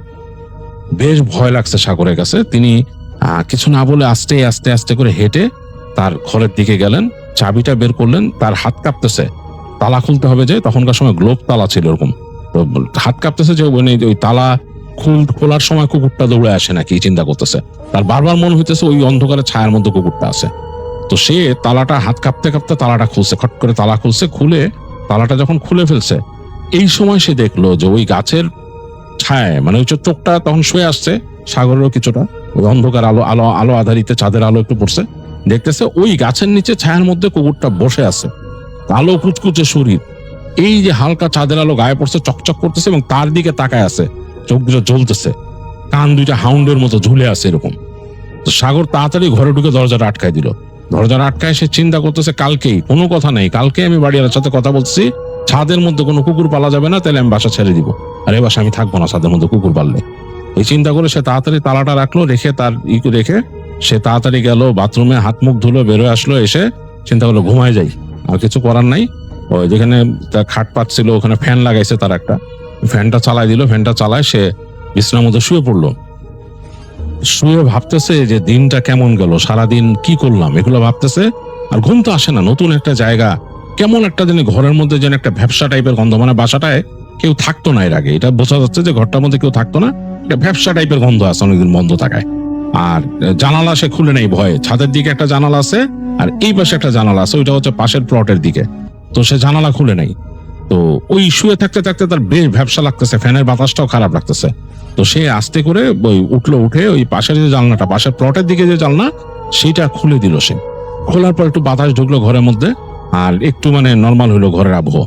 তো সে যে আবার শুয়ে পড়ছে, বিছানায় শুয়ে পড়ে চিন্তা করতেছে যে এই বাসায় কি থাকা যাবে, কেমন দিন লাগতেছে, তার কাছে ভালো লাগতেছে না। এই সময় তার মনে হলো যে তার যে ঘরের সামনে কেমন জানি হুটোপুটি, মানে কুকুর হুটোপুটি করলে যেরকম হয় সেরকম শব্দ বেশ হইতেছে, মানে কয়েকটা কুকুর মূলে যদি হুটোপুটি করে সেরকম। তো বেশ অস্বস্তি লাগা শুরু করলো, ভয় লাগা শুরু করলো। সে চিন্তা করলো একটা কুকুর মানে এখানে আরো কুকুর আছে, এরকম চিন্তা করতেছে সাগর তখন, যে মানে কি অবস্থা এই বাড়ির, এগুলো চিন্তা করতেছে আর ঘুমানোর চেষ্টা করতেছে। একটু পরে সে মানুষের কণ্ঠ শুনলো এখানে, মানে মনে হলো যে মানুষ হাসাহাসি করতেছে, কথা বলতেছে, দৌড়ানোর শব্দ পেলো, মনে হয় দৌড় দিয়ে ওদিকে কেউ গেছে, পা ছাদের মধ্যে দৌড়ায় গেলে যেরকম হয় সেরকম শব্দ, মানে অন্যরকম একটা ব্যাপার। এবং মেয়ে মানুষের, মানে হাসাহাসিটা মেয়ে মানুষের ছিল। তো সাগর অনেকক্ষণ চিন্তা করতে এক সময় ক্লান্তিতে সে ঘুমায় গেছে। তো ঘুমায় গেছে, ভোরের দিকে হঠাৎ তার মনে হলো যে তার ঘুম ভাঙছে, তাকায় সে দেখতেছে যে তার মানে পায়ের কাছে কালো একটা কিছু অবয়ব বা কিছু, এবং সে দেখতে দেখতে কয়েক সেকেন্ডের মধ্যে মনে হলো তার উপরে উঠে বসলো, উঠে তার গলা চেপে ধরছে। আর সাগর তো দম নিতে পারতেছে না, সে দম নেওয়ার চেষ্টা করতেছে, নড়তে পারতেছে না। সে ওই ওই অবস্থায় সে বুঝতেছে যে তার স্লিপ প্যারালিসিস, এটা সে বুঝতে পারছে। আর সাগর কিন্তু অনেকটা সাইন্টিফিকলি চিন্তা করতো, সে বুঝতেছে তার স্লিপ প্যারালিসিস, বাট এইটা কি, সে দেখতেছে যে এরকম একটা অবয়ব তাকে চেপে ধরে রাখছে, মানে ভয়ঙ্কর ভাবে চেপে ধরে রাখছে, এবং সে কেমন একটা জানি একটা পাইতেছে, একটা গন্ধ পাচ্ছে। গন্ধটা সে মিলাইতে পারতেছে না গন্ধটা কিসের, বাট একটা গন্ধ আসতেছে, বেশ অন্যরকম একটা গন্ধ, সে ছুটতে পারতেছে না। তো সাগর অনেক চেষ্টা করতেছে, মনে মনে দোয়া পড়া। এক সময় সে দোয়াটা মনে পড়ে গেছে, তার মনে মনে সে দোয়াটা পড়ছে, পড়ার পর মনে তাকে ছেড়ে দিল সেট করে। সে উঠে বসে হাঁপানো শুরু করছে। এই সময় আজান দিল বাইরে, আজ ফজরের আজান। তো সাগর উঠে বসে বাতি জ্বালাইলো, বাতি জ্বালায় চিন্তা করলো যে না, আমি তো অনেকদিন ধরে ফজরের নামাজ পড়ি না, আজকে পড়ে নেই, যেহেতু উঠে গেছে। এরকম ভয়ও লাগতেছে, বুকটা ধুক ধুক ধুক ধুক করতেছে, কেন জানি ভয় লাগতেছে খুব। তো সে উঠে ওখানে ফজরের নামাজ পড়লো, এবং পড়ার সময় একটু তিলাওয়াত করে পড়লো, জোরে জোরে সাউন্ড করে নামাজ পড়লো। নামাজ পড়ার পর মনটা একটু শান্ত হয়েছে। তো তারপর তার মনে হলো যে আমি একটু ঘুমাই, আবার দোয়া পড়ে শুয়ে পড়লো। এবার সে ঘুমাইছে, বেশ বেলা করে তার ঘুম ভাঙছে দুপুরে। বেশ তখন ঘরটা গরম হয়ে গেছে একদম, উপরে ছাদটা টিনের, তো টিনের চাল, বেশ গরম নামতেছে। তো সাগর উঠলো, উঠে হাত মুখ দিয়ে ফ্রেশ হলো এবং চিন্তা করলো যে আমি এখন যে কথা বলবো। তো সে সিঁড়ি দিয়ে নামতেছে বাসা থেকে, মানে বেরোনোর জন্য বেরিয়েছে আর কি, যে এখান থেকে এখন কথা বলে বাড়িওয়ালার সাথে যে কুকুর টুকুর রাখলে আমি থাকবো না, আর আপনারা কুকুর রাখছেন কেন ছাদে, আর একটা না তো একাধিক কুকুর, এগুলো চিন্তা করে সে নামতেছে। এই সময় সে দেখলো যে ওই দারোয়ান উঠতেছে 3 তলার কাছেই, নামতেছে দারোয়ানটা। সে বলছে, এই যে শুনেন, আপনাদের ছাদে কুকুর পালেন, এটা আমরা বলেন নাই কেন, বা আপনার বাড়িওয়ালা আমরা বলে নাই কেন? তো দারোয়ান হা করে তাকাতে, কই কিসের কুকুর? বলে, আপনার কুকুর পালেন না ছাদে? না, আমরা কোনো কুকুর পালি না। কি বলেন এটি? কারণ আমি কালকে রাত্রে কুকুর দেখছি। চুপ করে এসে দারোয়ান কিছু না বলে বলে কি, না এখানে কোনো কুকুর টুকুর পালে না। কি দেখছেন? এই সেই রাত্রেবেলা আসেন এখান থেকে কোত্থেকে? এই বলে দারোয়ান আবার দেখা যাচ্ছে ছাদের দিকে উঠে গেছে, তার হাতে একটা বালতি, কাপড় চোপড়। তো সে বুঝলো বালতি কাপড় নাড়বে। তো সাগর কনফিউজড হয়ে গেছে তখন, যে সে কি বাড়িওয়ালাকে বলবে? দারোয়ান তো অস্বীকার করলো যে কুকুর নাই। তো সে তখন প্রথম মেলানোর চেষ্টা করতেছে, এই কুকুর কি অন্য কোথাও থেকে আসছে, বাইরের কোনো কুকুর হবে? এটা তো হওয়ার কথা না, বাইরের কুকুর এখানে কেমনে ঢুকবে, বাড়িতে ঢুকবে? তো চিন্তা করলো যে বাড়িওয়ালার সাথে কথা বলবো, থাক এখন না, পরে আমি আসি, এসে দেখি, আর আজকে রাতটা দেখি কি অবস্থা হয়। এই চিন্তা করে সে বের হয়ে গেল। বের হয়ে গিয়ে সে তার মতো ওই দিন তার যেসব কাজ ছিল ওগুলো করছে, করে টোরে ওই দিন সে একটু আর্লি ব্যাক করছে বাসায়। রাত হয় না, এরকম 9:30টার দিকে সে বাসায় চলে আসছে। এসে দেখে ওই দারোয়ান ওখানে নর্মালি আছে। দারোয়ান তারা দেখে আবার সালাম দিছে, দিয়ে বলতেছে, ভালো আছেন, এই সেই আনতেন। তো সে দারোয়ানের সাথে এমনি কথাবার্তা বলে উঠতেছে। আজকে দেখলো সিঁড়িতে লাইট আছে, ওই 4 তলা তো লাইট জ্বলে। তো 4 তলা পার হয়ে যখন তার ছাদের দিকে উঠতেছে, ওই জায়গাটা কিন্তু আবার তার কাছে একটু ভয় লাগতেছে, কারণ ওই 4 তলার হালকা আলো ওই জায়গায় থাকলেও কেমন জানি ওই যে ছাদের গেটটার সামনে ওই জায়গাটায় কেমন জানি একটা মানে অবস্থা, আলো আধারির মতো, ভয়ই লাগে, মনে কেউ একজন দাঁড়ায় আছে। তো সাগর চিন্তা করলে এটা আমার মনের ভয় হইতে পারে, কিন্তু কালকে তো কুকুর স্পষ্ট দেখছি, এটা আমি শিওর। চিন্তা করছে, এবং সে চিন্তা করলো যে না, আমি আজকে এমনি থাকি, কুকুর যদি না দেখি, কুকুর তাহলে আর কথা বলবো না, কুকুর দেখলে অবশ্যই বাড়িওয়ালার সাথে আমি কথা বলতেছি আজকে। এই চিন্তা করে সে উঠে গেল, উঠে ছাদ খুলে ভিতরে ঢুকলো, দেখলো যে চাঁদের আলো আজকে একটু বেশি, বাসায় ছাদটা ঝকঝক করতেছে, আজকে আর কালকের মতো ভয় লাগে নাই। সে গেল, আবার ওই যেতে যেতে বাসা খুলতে খুলতে চিন্তা করতেছে যে আরে এরকমও তো হইতে পারে যে আমি আসলে নতুন বাসায় উঠছি, আমার মাথা উত্তেজিত ছিল, কিন্তু কুকুর তো দেখছি, রাত্রে শব্দ শুনছি। এগুলো চিন্তা করতে করতে সে ঘরে ঢুকে তার মতো ফ্রেশ হয়ে তাই বসলো। আজকে বেশ ভালোই লাগতেছে তার কাছে। সে এমনকি ওই ছাদের দরজাটা খুলে দিল, বাতাস আসতেছে, ওই পাশে জানলাটা খুলে দিল, বাতাস আসতেছে। সে একটু পরে যখন আরেকটু রাত হয়েছে, তখন সে ওই ঘরের দরজাটা আটকাই দিয়ে জানলাটা জাস্ট খোলা রাখছে, বসে গল্পের বই পড়লো অনেকক্ষণ। ল্যাম্প কিনছিল, ল্যাম্প জ্বালায় রেখে। তো গল্পের বই পড়তে পড়তে পড়তে এক সময় বেশ রাত হয়ে গেছে, গভীর রাত, সে ঘুমায় যাবে চিন্তা করছে। তো চিন্তা করলো, ঘুমের আগে আমি জানলাটা আটকাই দিই, ছাদের দিকে জানলাটা আটকাই দিই। তো ছাদের দিকে জানলাটা আটকাই দিয়েছে, আটকাই দিয়ে সে শুইছে। তো শুয়ে ঘুম আসতেছে না, অনেকক্ষণ এদিক ওদিক করতেছে সাগর, যে মানে ঘুম আসে কিনা। তো ঘুম আসতেছে না। এক সময় চোখটা লেগে আসছে। তো চোখ যখন লেগে আসছে, তখন সে শব্দ পেল যে তার গেটের সামনে থেকে হেঁটে যাচ্ছে, কি বলতে বলতে। এবং একদম মানে একটা মেয়ের কণ্ঠ, একটা নারীর কণ্ঠ কিছু একটা বলতে বলতে হেরে যাচ্ছে। তো সাগর চিন্তা করলো কে রাত্রেবেলা এখানে মানে কে হাঁটতেছে এরকম মেয়ে, এমনকি হইতে পারে যে 4 তলায় কেউ থাকে, তারা রাতে ছাদে উঠে দুষ্টুমি করে। এটাও সে চিন্তা করলো যে এটা হইতেই তো পারে, হ্যাঁ, যে 4 তলায় কিছু মানুষ আছে, তারা ইয়াং, তারা হয়তো রাত্রেবেলা ছাদে উঠে দুষ্টুমি করে।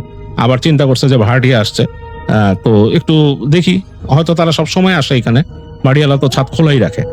তো এটা চিন্তা করে সে আর তখন কিছু বলে নাই, সে শুয়ে আছে, চিন্তা করছে আমি ঘুমায় যাই, উঠলে উঠুক, এরা ঘোরাঘুরি করলে করুক, কিছু না। একটু পরে সে এরকম দৌড়াদৌড়ির শব্দ পেল, মানে দৌড়াচ্ছে, এবং দৌড়াচ্ছে মনে হচ্ছে যে বড় মানুষ খালি পায়ে দৌড়ালে যেরকম শব্দ হয়, কেমন যে গোড়ালি ফেলে যদি দৌড়ায় দপ দপ দপ দপ করে শব্দ হয় এরকম। শব্দটা বেশ তার লাগতেছে, মানে তার ঘুম আসি আসি করে আসতেছে না, মনে হচ্ছে খুব ডিপলি শব্দটা হইতেছে, বারবার এরকম দৌড়াচ্ছে। তো সে চিন্তা করলো no, it's time to say no, মানে আমি বের হয়ে যদি কেউ থাকে বলবো যে দেখেন এখানে বিরক্ত করেন না, এখানে আগে হয়তো কেউ ছিল না, এখন তো আমি একজন মানুষ থাকি, আপনাদের একটু কনসিডার করা উচিত। এটা ভাবলো সাগর যে সে বলবে। সে উঠলো, বিছানা থেকে উঠলো, উঠে সে তার টেবিল ল্যাম্পটা জ্বালাইলো, টেবিল ল্যাম্প নিভাই দিছিল, টেবিল ল্যাম্পটা জ্বালাইলো, জ্বালায় সে পানি খেলো এক গ্লাস, পানি খেয়ে সে বসছে, জাস্ট এখন বেরোবে, শব্দ পেলেই আবার বেরোবে। তো দেখতেছে কোনো শব্দ নাই, একদম কোয়াইট চারপাশ, রাতের শব্দ, ঝিঝি পোকা ডাকতেছে এরকম। তো তখন সাগর চিন্তা করলো যে এদিকে চলে গেছে, আর যদি চলে যেয়ে থাকে তাহলে আমার আর বলার কি আছে, কিন্তু ঘুম তো একদম গেছে, আমার ঘুম আর নাই। এই চিন্তা করে সে অনেকক্ষণ বসে থেকে চিন্তা করলো যাই একটু ছাদে হাঁটি, এরা যদি কেউ আসে তাহলে আমি বলবো এই ঘটনা, যে আপনারা ছাদে এসে এরকম ডিস্টার্ব করবেন না। আবার মনের মধ্যে ভয়টাও কাজ করতেছে যে ওই কুকুরটা আছে নাকি ওইখানে, যে কালকে দেখছে যে কুকুরটা। তো মানে একটা ডিলেমা নিয়ে সাগর আস্তে করে ছাদের দরজাটা খুলছে, টেবিল ল্যাম্পটা জ্বালা রাখছে ঘরের ভিতরে। তো খুলে দেখতেছে ছাদ খালি, খা খা করতেছে, চাঁদের আলো হালকা পড়ছে এবং আরেকটু ব্রাইট হয়েছে চাঁদের আলো, মানে ছাদটা মনে হচ্ছে চাঁদ মানে আলোতে ছেয়ে গেছে। তো সে ফার্স্টে বাঁ দিকে গেল, বাসার সামনের দিকের অংশটায়, ওইদিকে হেঁটে হেঁটে গেল, পুরা হেঁটে গিয়ে সে দেখতেছে মৃদুমন্দ বাতাস, বেশ ভালোই লাগতেছে, রাত, অনেক গভীর রাত, এই ঝিঝি পোকার ডাক, অন্যরকম শহরের শব্দ, দূরে শব্দ শুনতেছে গাড়ির হর্নের, অনেক দূরে, মানে বাস টাস কিছু একটা যাচ্ছে হয়তো এটা হর্ন। তো সে ওই রেলিং ধরে বাইরে তাকালো, হচ্ছে রাস্তার মধ্যে, রাস্তাটা নীরব, একদম নিশুতি, গাছপালা দিয়ে ছাওয়া রাস্তার পাশে, মানে কেউ নাই, আর ঝিঝি পোকার শব্দটা অনেক লাউড। তো সে পিছন ফিরলো, পিছন ফিরে তাকায় দেখতেছে যে তার ঘরের দরজা ওইরকমই হালকা ফাঁকা, কিন্তু খুব আশ্চর্যজনক ব্যাপার, তার ঘরের বাতিটা বন্ধ। তার ঘরে কিন্তু সে টেবিল ল্যাম্প জ্বালায় আসছিল, তার ঘরের টেবিল ল্যাম্পটা জ্বলতেছে না। সাগরের বুকটা ছ্যাঁত করে উঠছে, লাইট বন্ধ করলো কে? পরবর্তীতে সে মনে করছে এমন তো হতে পারে ইলেকট্রিসিটি চলে গেছে, আমি কেন মনে করতেছি লাইট বন্ধ করছে কে? তো এই চিন্তা করে সে ভাবলো যে হ্যাঁ হয়তো ইলেকট্রিসিটি গেছে, আমি কেন ভাবতেছি। তো চিন্তা করলো যে ইলেকট্রিসিটি গেলে তো রাস্তাটাও যাইতে পারতো, তারপর ভাবলো যে লাইন হয়তো আলাদা। এই চিন্তা করতে করতে সে হেঁটে তার ঘরের দিকে যাচ্ছে। তো ঘরের দিকে হাঁটতে হাঁটতে তার হঠাৎ করে চোখ পড়লো, মানে তার দরজার দিকে এসে সে, তার দরজার থেকে কিন্তু বাসার পিছন দিকটা আবার খুব সুন্দরই দেখা যায়, ভিজিবল। এখান থেকে চোখ গেছে গাছগুলোর দিকে, ওই যে ওখানে যে গাছ, নারকেল গাছ আর কাঁঠাল গাছ, ওদিকে তাকায় সে দেখতেছে কাঁঠাল গাছের নিচে কে জানি বসা। তো সে চিন্তা করলো আরে মানুষ তো চলে গেছে, আবার আসছে ছাদে, কাঁঠাল গাছের নিচে কে বসা, এটা কি মানে ওই যে 4 তলার কোনো মানুষ হবে? এই চিন্তা করে সে চিন্তা করলো যে আমি কথা বলি। সে হাঁটা দিল ওদিকে, হেঁটে কয়েক পা গেছে, মানে এই তার ঘর, তার জানালা ক্রস করে আরো সামনে গেছে।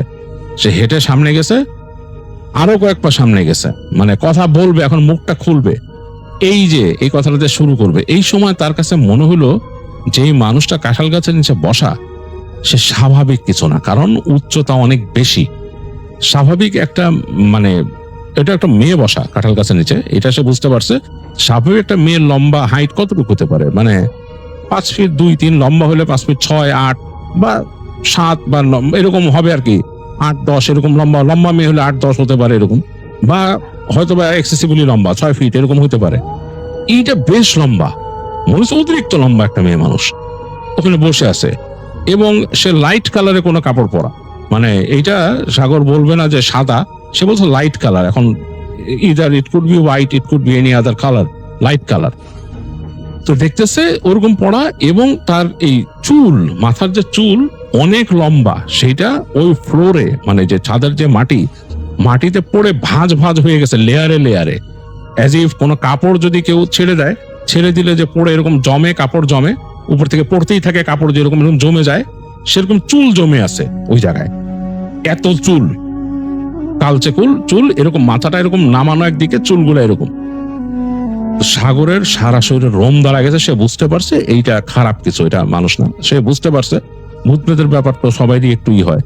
তো সে মানে মুখ যে খুলতে গেছিল, সে বুঝলো যে ওই যে এন্টিটি ওখানে বসা, সে তার প্রেজেন্স বুঝতে পারছে সাগরের। দেখলো যে মাথা এরকম নামানো ছিল, তাকাইলো তার দিকে, সে দেখলো চেহারা বলতে কিছু নাই, অন্ধকার, ডিপ অন্ধকার একটা ফেস, চুলগুলো ওইদিকে পড়া, তার দিকে তাকাইছে। তো সাগর মানে 1 সেকেন্ড ওয়েট না করে ঘুরে দৌড় দিছে বাসার দিকে, তার রুমের দিকে ঘুরে দৌড় দিয়ে সে রুমের দরজার উপর ঝাঁপায় পড়ে দরজা খুলে ঘরে ঢুকছে, ঢুকে দরজা আটকাই দিছে। দরজা আটকাই দিয়ে সে বিছানার মধ্যে লাফ দিয়ে পড়ছে। তো ঘর কিন্তু অন্ধকার, ঘরের মধ্যে কোনো বাতি নাই, সে তো ভাবছে ইলেকট্রিসিটি নাই। বিছানায় শোয়ার সাথে সাথে মনে হলো তার ওই যে ঘরের পেছন দিকে যে তার কিচেন, ওই অন্ধকার থেকে কিছু একটা আসলো, এসে মানে একদম দ্রুত এসে তার উপর ঝাঁপায় পড়লো, একদম যেতে ধরলো তাকে বিছানার সাথে, একদম চেপে ধরছে। শব্দ করতে পারতেছে না, নড়তে পারতেছে না সাগর, হাত পা ছুটতে পারতেছে না, তার হার্টবিট প্রচন্ড রকমের বাড়তেছে, কারণ সে তো দৌড়ে আসছে, ভয় পেয়েছে, মানে তার অবস্থা খুব খারাপ। সাগর পুরা বাস্তবতা বুঝতেছে যে অন্ধকার, ঝিঝি পোকার শব্দ সবই শুনতেছে সে, তার উপরে চেপে ধরছে কেউ একটা আবছা এরকম অবয়বের মতো, সেটাও বুঝতেছে, সেটা যে চেপে ধরছে তার কণ্ঠনালী সেটাও সে বুঝতেছে, স্পর্শটা। তো সে নড়তে পারতেছে না, সে মানে হি ক্যান মুভ। তো এটা নাকি সাগর বলে তার ভাইগনাদেরকে, প্রত্যয়দেরকে বলছে যে আমরা যদি মনে করি স্লিপ প্যারালিসিস যেভাবে আমরা পড়ি সেরকম কিছু, ইটস নট লাইক দ্যাট, এখানে অন্য কিছুর মানে অবশ্যই পার্টিসিপেশন আছে। তো সাগর তখন ওই যে তার মনে মনে সে দোয়া পড়তে থাকে, মানে আর কোনো অস্ত্র তার কাছে না, আর কিছু করার নাই, সে দোয়া পড়তেছে মনে মনে, মনে মনে দোয়া পড়তেছে। এবং সে যখন নাকি দোয়াটা ঠিক মতো সে সাজাইতে পারতেছে না, ঠিক যখন সাজাইতে পারছে তখন তার উপর থেকে ছিটকায় সরে গেছে, সেও খুব জোরে জোরে পড়ে উঠছে দোয়া। এবং সে ওখানে বসে প্রায় 1 মিনিট জাস্ট ওই ছোট সূরা বারবার পড়ছে, বারবার কয়েকবার পড়ছে, পড়ে সে হাঁপাচ্ছে এবং দেখলো পট করে লাইট জ্বলে উঠলো তার রুমে। তো সে এটা নিয়ে সে কনফিউজ যে এটা এমনও হতে পারে আসলে বিদ্যুৎ ছিল না, বাট আবার সে এটা শিওরও না যে বিদ্যুৎ ছিল না নাকি কোনোভাবে বাতিটা নিভে গেছিল, সে এটা জানে না। বাট বিদ্যুৎ নাও থাকতে পারে, এটাও আরেকটা ব্যাপার। তো যাই হোক, সে দেখলো যে পট করে বাতিটা জ্বলে উঠলো। সে বসে বসে ওখানে অনেকবার ওখানে তখন দোয়া পড়লো, মানে বেশ অনেকক্ষণ ধরে দোয়া পড়ছে সাগর। দোয়া পড়তে পড়তে পড়তে সে মানে তার মুখ শুকায় গেছে এরকম অবস্থা। তো তারপর সে উঠে যে তার রান্না করতে গিয়ে পানি খেলো, পানি খেয়ে সে আবার আসছে, এসে মানে একটু ধাতস্থ ফিল করে বিছানায় শুয়ে ঘুমানোর চেষ্টা করতেছে, মানে মানে তাক ঘুম আসে না, চোখ খোলা, তারপর ঘুমানোর চেষ্টা করতেছে। চোখ যখন লেগে আসছে প্রায়, আবার যখন ঘুম আসতেছে, এই সময় সে তার দরজার মধ্যে নখ শুনলো। মনে হলো ঠিক হাতের তালুর নিচের অংশ দিয়ে যেটা থপ থপ করে শব্দ করে নখ করে সেরকম। তো এরকম 2 বার নখ করছে। তো সাগর মানে ভয় পাইছে, কিন্তু সে বলছে কে, কে, কোনো উত্তর নাই। আবার একটু পর নখ করছে, কে, কোনো শব্দ নাই। তারপর সে ওই দৌড়াদৌড়ি শব্দ শুনলো, আবার ওই যে মনে দৌড়াচ্ছে ওখানে ছাদের মধ্যে, এবং একবার এদিকে যায় একবার ওদিকে যায়, হাসির শব্দ শুনে। তো সাগর খুব ভয় পাইছে। তো সে তখন দোয়া পড়ে শরীর বন্ধ করছে, যে দোয়াগুলো পড়লে শরীর বন্ধ হয় সেটা পড়ে দোয়া শরীর বন্ধ করছে, করে সে ঘুমানোর চেষ্টা করছে। একসময় ক্লান্তিতে ভয়ে সে ঘুমাই গেছে। তো ওইরকম ফজরে আজান শুনছে, ওই সময় তার ঘুম ভাঙছে আবার। তো উঠে আজকেও সে নামাজ পড়ছে, পড়ার পরে সে চিন্তা করছে না, এই বাসায় থাকাই যাবে না, এই বাসা থাকবো না, ডিসাইড করে ফেলছে বাসা থাকবো না। তো সকাল হয়েছে, সকাল পর আলো ফোটার পর সে বাসার থেকে বের হয়ে গেছে। বের হয়ে দারোয়ানকে বলছে যে আপনাদের বাসায় ভূত আছে, বাসা খারাপ। তো তখন দারোয়ান বলতেছে যে আসলে ওই 4 তলা তারপর ছাদে একটু উল্টাপাল্টা আছে, মানুষজন ভয় পায়, ডরায়। আপনার তো আমি বলি নাই, এখন ভাবলাম যে আসলে আপনারা এটা না বলা ঠিক না, যে কুত্তা যে দেখছেন, আসলে অনেকে কুত্তা দেখে এরকম, ভয় কেউ ছাদে যায় না ওদিকে। 4 তলা মানুষও রাত্রেবেলা ওইদিকে বেড়ে না। তো বাড়িওয়ালা তো ভাড়া কম রাখে, এর লেগা যায় না আর কি 4 তলা ভাড়াটিয়া। 5 তলায় কেউ টিকতারে না, ছাদের উপরে কেউ টিকতারে না। তো তখন সাগর বললো যে এটা আমার, যদি আপনি আরো আগে বলতেন যে আমি বাসা যখন খুঁজতে আসছি, তাহলে তো আমার এখানে ওটাই লাগতো না। এই যে আমার যে এখন একটা মানে অশান্তি হইলো, হ্যাসেল হইলো, আমি জিনিসপত্র কিনলাম এটা। তখন দারোয়ান করলো, ভাই আমি তো দারোয়ান, কি করুম কোন, আর আপনার তো এদিকে নাই লাগতো, জেনে যাবেন আপনি। তো যাই হোক, সাগর বললো যে না, এখানে আমি আর থাকতে পারবো না, বলে সে উঠে গেল একদম সরাসরি বাড়িওয়ালার ওখানে, যে বললো যে একটু বসতে পারি, কথা বলবো। বাড়িওয়ালা মনে হয় তার মানে কথা শোনার জন্যই প্রস্তুত ছিল। তো সে বলল যে কি হয়েছে, সে বলল আপনার বাসার মধ্যে সমস্যা আছে, আমি ভয় পাইছি 2 দিন, আমি থাকতে পারবো না, আপনি যদি অ্যাডভান্স ফেরত না দেন এটা কিছু আসা যায় না, বাট আমি চলে যাব। তো বাড়িওয়ালা তাকে বসায় রেখে তাকে নাস্তা দিল, বলে নাস্তা করেন, আমার সাথে নাস্তা খাওয়ায়, তাই অ্যাডভান্সও ফেরত দিল, দিয়ে বললো দেখেন আমি আপনাকে বলি নাই, কারণ কি মানুষ তো বলে আমি জানি না, আমার সাথে তো ঘটে নাই কখনো। বাড়িওয়ালা বললো যে আমি অ্যাকচুয়ালি কিছুই দেখি নাই, সত্যি কথা আমি দেখি নাই, মানুষজন নাকি দেখে, ওখানে যে আগে ছিল সেই ছেলেও দেখছে, সে ভয় পাইছে। তো আমি ভাবছি হয়তো আপনার সাথে কিছু না ঘটতে পারে। তো যাই হোক, আমি দুঃখিত আপনার না বলার জন্য। আর এটা নিয়ে আসলে আমি কি বলবো বলেন, এটা তো একটা সুপার ন্যাচারাল জিনিস, এটা নিয়ে আসলে আমি বলার মতো কিছু পাই না। তো যাই হোক, আপনি চলে যেতে চাইলে চলে যেতে পারেন।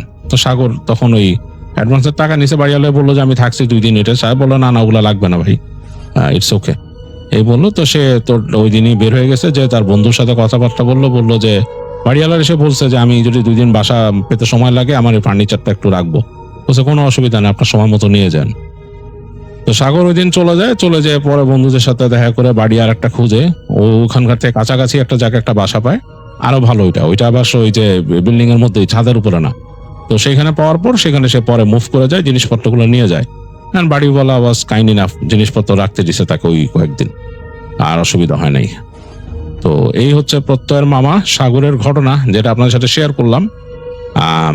এবং সাগর বেশ ভয় পাইছিল, এবং তিনি বলছেন যে একদম খাঁটি এই জিনিসগুলো তিনি দেখছেন এবং ভয় পাইছেন, এই মানে একদম মানে তার নিজের এক্সপিরিয়েন্স করা জিনিস এগুলো। তো এরকম কিন্তু অনেকের কাছে আমি শুনছি, অনেকেই কিন্তু অনেক জায়গায় থাকতে যায় ভয় পাইছেন। যেমন এক ব্যক্তির কথা আমি শুনছিলাম, বা একজনের কাছে শুনছিলাম, একটা বাড়ি ছিল আমার ফ্রেন্ডদের বাড়ি, সেটা কিন্তু হন্টেড সবাই বলতো। তো সেই বাড়ির ছাদে যিনি থাকতেন তিনিও কিন্তু এরকম ভয় পাইছিলেন। একজন চিলেকোঠা একজন ভদ্রলোক থাকতেন, তিনিও কিন্তু ভয় পাইছিলেন। তিনি বলছিলেন অনেক কিছু, যে এখানে উনি কি দেখছেন, অনেক কিছু দেখছিলেন তিনি, একেবারে বেশ ভয়ের, ওইটা যে কোনো মানুষের পক্ষে হজম করা বেশ কঠিন। তো আর এরকম এক্সপিরিয়েন্স কিন্তু মানুষের হয়।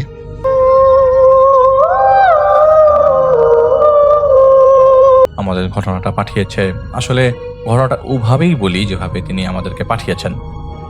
সেদিন রিফাত ভাই ঘুমাচ্ছিলেন, তো ঘুম ভাঙে একজনের ডাকে।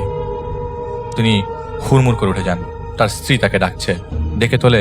দুপুরে খাওয়া হয়নি, কারণ এরকম সময় মাঝে মধ্যে তার স্ত্রী কখনো তাকে ডাকে না। তিনি খুব নার্ভাস দেখাচ্ছিলেন। তিনি তার স্ত্রীকে জিজ্ঞেস করেন কি হয়েছে। তখন স্ত্রী বলে, দেখো ভাই আসছে, তুমি দেখা করো। আর এটা একটা পারিবারিক সমস্যা, যার কারণে রেফাত ভাই তার স্ত্রীর ভাই বোন এবং আত্মীয় স্বজনদের সাথে খুব বেশি যোগাযোগ করেন না, যতটুকু খবর নেওয়া যায়। তিনি বলেছেন কি হয়েছে। তার স্ত্রী ভাই সেদিন তাদের বাসায় এসেছে প্রায় 7 বছর পরে। তো তিনি ড্রয়িং রুমে যেতেই দেখে তার ভাইয়ের সাথে একটা ছেলে। তিনি দেখলেন এই হ্যাংলা পাতলা ছেলেটা পরিচিত লাগছে। তখন বোঝা গেল তার ভাইয়ের ছেলে সুমন। তিনি দেখলেন তার বাসার রুমটা কেমন গুমোট অন্ধকার হয়ে গেছে, মানে রেফাত ভাইয়ের বাসাটা।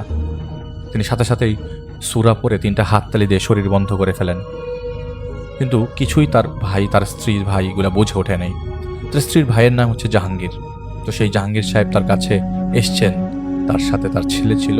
এবং রেফাত ভাই বলেন সাথে সাথে যে সুমন, তুমি একটু রুমের বাইরে যাও, তোমার এই শরীরের অবস্থা আছে, যাই হোক তোমার বাবার সাথে আমি একটু কথা বলি, তুমি রুমের বাইরে যাও। তো সুমন রুমের বাইরে যায় এবং রেফাত ভাইয়ের হাত ধরে জাহাঙ্গীর সাহেব কেঁদে দেয় সাথে সাথে, বলে ভাই তুমি পারবা, তুমি একটু চেষ্টা করে দেখো ওরে ফিরায় আনতে পারো কিনা। তো রেফাত ভাই বলল, দেখেন আমি আগেই আপনাকে বলেছি যে আপনি যা চাই করেন না কেন ছেলেটাকে সব দিয়েন না। ছেলেটা যে রাস্তায় এগোচ্ছিল সেই রাস্তা থেকে ফেরানো মুশকিল, আর এসব কাজ আমি করি না। আপনার ছেলের মধ্যে এবং আপনাদের মধ্যে আল্লাহ কোনো ভীতি নাই। আপনারা কেউ মৃত্যু পরোয়ানা করেন না, আপনারা কেউ আখিরাতের কথা ভাবেন না, আপনারা গুনাহ যে হচ্ছে সে ব্যাপারে উদাসীন। একমাত্র ছেলেকে আপনারা যা ইচ্ছা যা চেয়েছে তাই দিয়েছেন, এখন আপনারা সাহায্য আল্লাহর কাছে চান। তো জাহাঙ্গীর সাহেবের চোখে ঘুম নাই অনেকদিন যাবৎ, যা ওনাকে দেখে এবং কাকুতি মিনতি করার পর রেফাত ভাই কোনো ভরসা রাখতে মানা করেন এবং বলেন তাকে আমল দ্বারা ঠিক করার পরিকল্পনা করেন। তো রেফাত ভাই এসব কথা বলে বাইরে যেতেই দেখে ছেলেটা একটা ছেলের সাথে কথা বলছে, খাটো ছোট করে একটা মানুষ, পেছনে একটা মেয়ে দাঁড়ানো। মেয়েটার হাসিটা স্বাভাবিক থেকে অনেকটা বড়, মেয়েটার চুলগুলো এলোমেলো। তো রেফাত ভাই ঘরে প্রবেশ করে, যেহেতু সুমন সিগারেট খাচ্ছিল তিনি লজ্জা পেয়ে যান। তিনি ঘরে ঢুকে জাহাঙ্গীর সাহেবকে বলেন ছেলেকে ভেতরে নিয়ে আসেন। তো তো রেফাত ভাই দেখে বাড়ির মানে ঘরের ভেতর থেকে দেখে যে সিঁড়ির কামরা থেকে ছেলেটা সিগারেট খেতে খেতে উপরে উঠে সিগারেটটা ফেলে ঘরে প্রবেশ করে। তো ঘরের প্রবেশের এক পর্যায়ে ছেলেটা একটা ছেলেকে থামতে বলে ইশারা দিয়ে। ছেলেটাকে শুধু রেফাত ভাই দেখছিল। তো ছেলেটাকে বলে, তুমি আমার কথা বলো, ঘটনাটা কি, কেন এই অবস্থা? তো এই ছেলেটা ছোটবেলা থেকে এরকম ছিল না। ছেলেটা শুরুর দিকে অনেক পড়াশোনা করতো। এইচএসসিতে স্ট্যান্ড করা ছেলে। এই ছেলে বিশ্ববিদ্যালয়ে ঢোকার পরে আর পড়াশোনাই করতে পারেনি। ঘটনাটা আর সময় সেদিন যে ছিল, মানে আর সময় যে ছিল সেটা না। রেফাত ভাই মসজিদে যেতে হবে, যেহেতু আজান পড়ে গেছে, তো ওই দিন সময় ছিল না। তো তিনি জাহাঙ্গীর সাহেব এবং সুমন দুজনকেই ডেকে বলেছে, চলেন মসজিদে যাই, আজান দিচ্ছে। তো মাগরিবের আজান পড়ছে, নামাজ পড়ে পরে দরকার হলে কথা বলবে, এরকম কিছু একটা। তো রেফাত ভাই দুজনকেই মসজিদে নিয়েছে এবং রেফাত ভাই দেখে যে মসজিদে ঢোকার পর সুমন ঢোকার পরেই রেফাত ভাই বসেছেন সবার প্রথম কাতারে। তো এক ফাঁকে আজান শেষ হতে না হতেই তিনি পেছনে ফিরে দেখে যে ছেলেটা ধীর পায়ে মসজিদ থেকে বের হয়ে গেল। তো রেফাত ভাই নামাজ পড়ে এবং নামাজ শেষে মসজিদে যেহেতু জামাত এসেছিল তাদের সাথে তিনি বসবেন, এজন্য জাহাঙ্গীর সাহেবকে তিনি বিদায় দেন এবং বলেন যে আপনাদের বাড়িতে আমি কাল যাব। তো পাশের বাসার ফোন নাম্বারে নাকি রাতের বেলা অনেকবার কল এসেছিল এবং রেফাত ভাইকে চেয়েছে, কিন্তু ফোনটার উপাশে চিৎকার পাওয়া যাচ্ছিল। তো রেফাত ভাইকে চাচ্ছিল, এটুকু বোঝা যাচ্ছে, কিন্তু ওই পাশের ভাড়াটিয়া যে রেফাত ভাইকে বারবার ধাক্কা দেওয়ার পরও রেফাত ভাই দরজা খোলে নাই। তো রেফাত ভাই বুঝতে পারেন যে এটা জাহাঙ্গীর সাহেবের বাসা থেকেই আসছে। তো পরের দিন সকাল হয়ে যায়। তো তিনি দুপুর 12টায় রওনা হন চাষারায় তাদের বাসার উদ্দেশ্যে। পৌঁছান দুপুর 1:30। তিনি বাসায় ঢুকবেন এমন সময় অ্যাম্বুলেন্স থেকে কিছুটা চিন্তায় পড়ে যান ওদের বাসার নিচে। তিনি দেখেন সুমন স্ট্রেচারে শুয়ে আছে, তাকে হাসপাতাল থেকে নিয়ে আসা হয়েছে। তাকে বিছানায় নামানোর সময় রেফাত ভাই তখন ঢুকে গেছে তাদের বাসায়। ছেলেটার অবস্থা ভালো না, বোঝা যাচ্ছে। একটা লোহার খাটের মতো কেনা, সেটার মধ্যে তার 2 হাত বাঁধা। গতকাল রাতে যখন ওনার বাসায় ফেরে তারা, তখন বাসার ঢোকার পর ছেলেটা আর দরজা খুলে নাই। রাতের খাওয়ার জন্য রাত 1টায় অনেক ধাক্কাধাক্কি করার পরেও জানালা দিয়ে দেখা যায় ছেলেটা হাত কাটছে ব্লেড দিয়ে। সেই ছেলের দরজা ভাঙতে ভাঙতে ততক্ষণে অনেকটুক কেটে ফেলেছে, কিন্তু রক কাটতে পারেনি। যাই হোক, হাসপাতালে নিয়ে যাওয়া হয়, সেখানে আরেক কাণ্ড করে। সেখান থেকে তিনি পকেট থেকে ব্লেড বের করে তার ডান হাতে পোজ দেয় এবং অনেকটুক কেটে যায়। পরে এই যে রাতে হাসপাতালে রেখে অ্যাম্বুলেন্স ভাড়া করে নিয়ে আসা হয় বাসায়। আর সেদিন ছিল হরতাল। তো রেফাত ভাইয়ের তেমন কষ্ট হয় নাই যদিও, কারণ তার বাসা ওখান থেকে বেশি দূরে ছিল না।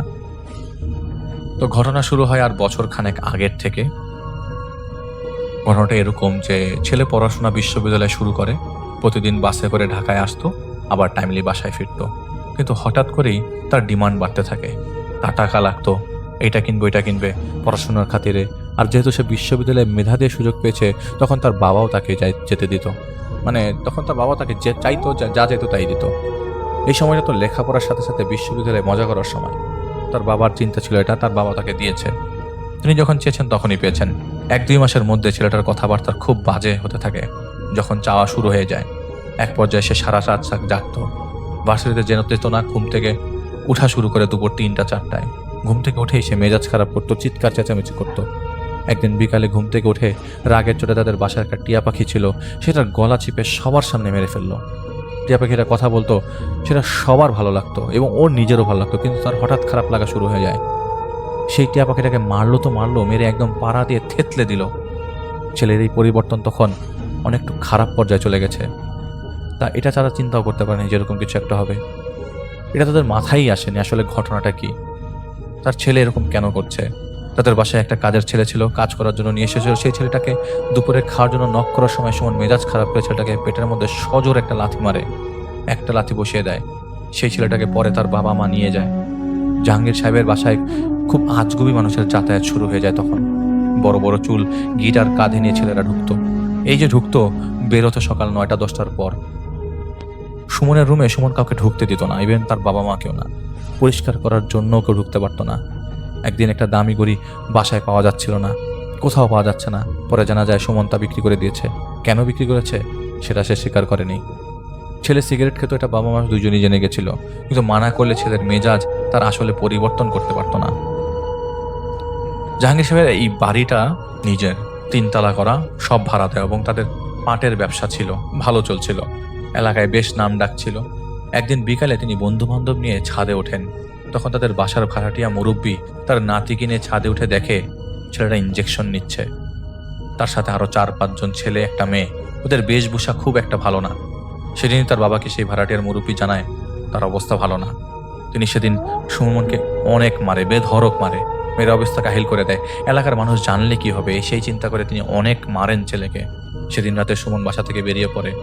পরের দিন রেল লাইনের উপরে সুমনকে অচেতন অবস্থায় দেখতে পেয়ে এলাকার লোকজন তাকে নিয়ে আসে বাসায়। বাসায় আনার পর তার সব ধরনের পড়াশোনা এবং টাকা পয়সা বন্ধ করে দেওয়া হয়। সেদিন তার বন্ধুরা বাসায় আসে এবং সেই বন্ধুদের সবাইকে লাঠি নিয়ে অনেকটা হুমকি দিয়ে বলে দেওয়া হয় যাতে এই বাড়ির ত্রিসীমানায় না আসে। পরের দিন থেকে সব ভাঙা শুরু হয় সুমনের। বাসা থেকে সব ছুঁড়ে ফেলে তার মায়ের কাছ থেকে জোর করে প্রায় 20,000 টাকা নিয়ে যায় ছিনিয়ে। 1997 সালে 20,000 টাকার মূল্য এখনকার প্রায় 1.5 লক্ষ টাকার কাছাকাছি। সেই টাকা নিয়ে এসে চলে যায় এবং প্রায় 15 দিন পর পুলিশের ফোন আসে তাকে নোয়াখালীতে হিরোইন সহ আটক করা হয়েছে। সেখান থেকে পরে উদ্ধার করে নিয়ে বাসায় নিয়ে আসা হয়। সেজন্য তাকে অনেক মারা হয়, পুলিশ পর্যন্ত চলে গেছে। তাদের বংশে জীবনও পুলিশের পর্যন্ত কেউ যায়নি। তার ইজ্জতের ভয়ে সে যতই মারে তার ছেলে ততই হাসে। সুমনের মা নিজেকে আর ধরে রাখতে না পেরে ছেলেকে জড়িয়ে ধরে কেঁদে কেঁদে তার রুমে নিয়ে যায়। এই অনেক দিন পর তার রুমে তার মা ঢুকে দেখে তার ছেলের রুমের মধ্যে শতখানেক ইঞ্জেকশনের সিরিঞ্জ, ছোট ছোট অনেক বোতল, অনেক খালি ছোট ছোট প্যাকেট। বুঝতে বাকি রইল না তার ছেলের অবস্থা ভালো না।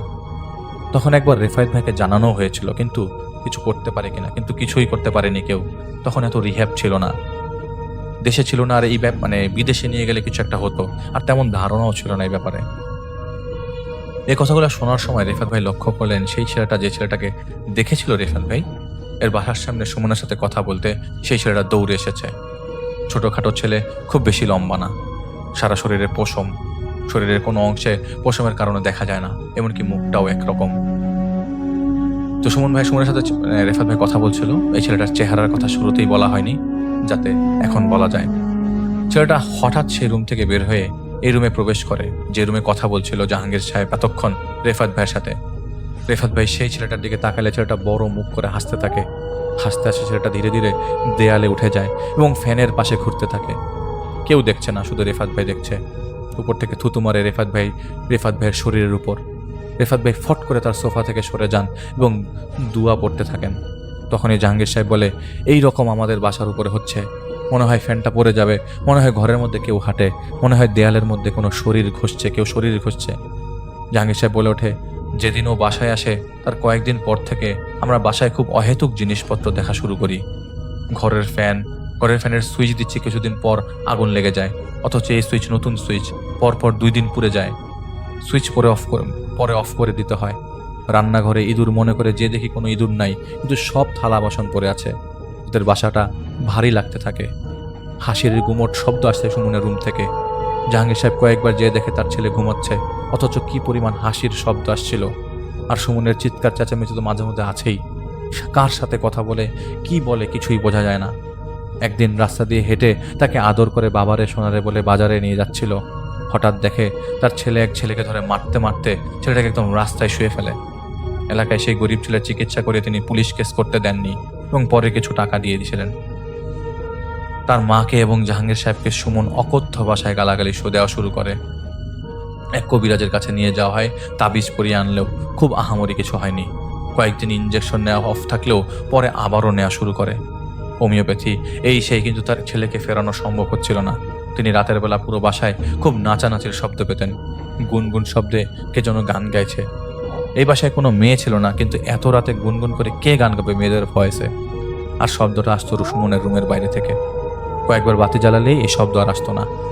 একদিন তার মা রাতের বেলা ঘুমোতে যাবে, রান্নাঘরের লাইট এবং অন্যান্য রুমের লাইট অফ করতেই দেখে তার ছেলে খুব জোরে জোরে কাঁদছে এবং বলছে, আমাকে তোরা শেষ করলি, আমাকে এখনই দে, আমাকে এখনই মাদক দে, আমি নাম বলছি না। এই বলে চিৎকার করছে এবং তার মা দরজা খুলে তার ছেলেকে ধরবে, আর এমন সময় তার মার গলা চাপ দিয়ে ফেলে। যদি ওই মুহূর্তে জাহাঙ্গীর সাহেব না আসতেন তাহলে আর খুব বেশি না 1 মিনিটের মাথায় তার মা মারা যায়। কেন এরকম হচ্ছে এই নিয়ে আবারও হুজুর কবিরাজ সব দেখানো হয়, কিন্তু কেউ কিছুতেই কিছু করতে পারছিল না। ঢাকা থেকে অদূরে এক হুজুর তার জিন পাঠিয়েছিল। সেই জিন আবার রেফায়েত ভাইয়ের ওস্তাদদের পরিচিত ছিল। তখন রেফায়েত ভাইয়ের কথা জিনটা বলে, আপনারা পরিবারই তো একজন আছে, তাকে নিয়ে কাজটা করে ফেলেন, এটা আমাদের ধরা ছোঁয়ার বাইরে। আমরা ওই জায়গায় যাব না, আরেকজন আছে, আগে নিজেদের মানুষদের চেষ্টা করেন, যদি না হয় তাহলে আমরা আরেকজনের রেফার করবো আর কি। তো রিফাত ভাই এবার বিদায় নিয়ে যাবে, মানে সব কথা শুনলো এবং বিদায় নিয়ে যাওয়ার আগে সুমনকে ডাকে। সুমনকে ডাকার পর সুমনের মাথায় হাত দেন। জাহাঙ্গীর সাহেব নামাজের কথা বলে রেফাত ভাই চলে আসেন। জাহাঙ্গীর সাহেব আমার নামাজের সময় হয়ে গেছে, সুমনকে দেখে রাখিয়েন। পরের দিন হরতালের কারণে মারামারি ছিল, রেফাত ভাই সেদিন যেতে পারেনি। তার একদিন পর তিনি আবারও চাষারা যান, সেই বাসায় ঢোকেন এবং জাহাঙ্গীর সাহেবকে বলেন তিনি আগে সুমনের রুমে ঢুকবেন। তো জাহাঙ্গীর সাহেব বলেন সেদিন মাথায় হাত দেওয়ার পর থেকে সুমন না অন্যদিনের মতো করছিল না, ভালো ছিল। তো তিনি ওই দিন চাষারার সন্ধ্যার পরে যান, কারণ সন্ধ্যা পর্যন্ত হরতালও ছিল সেদিন।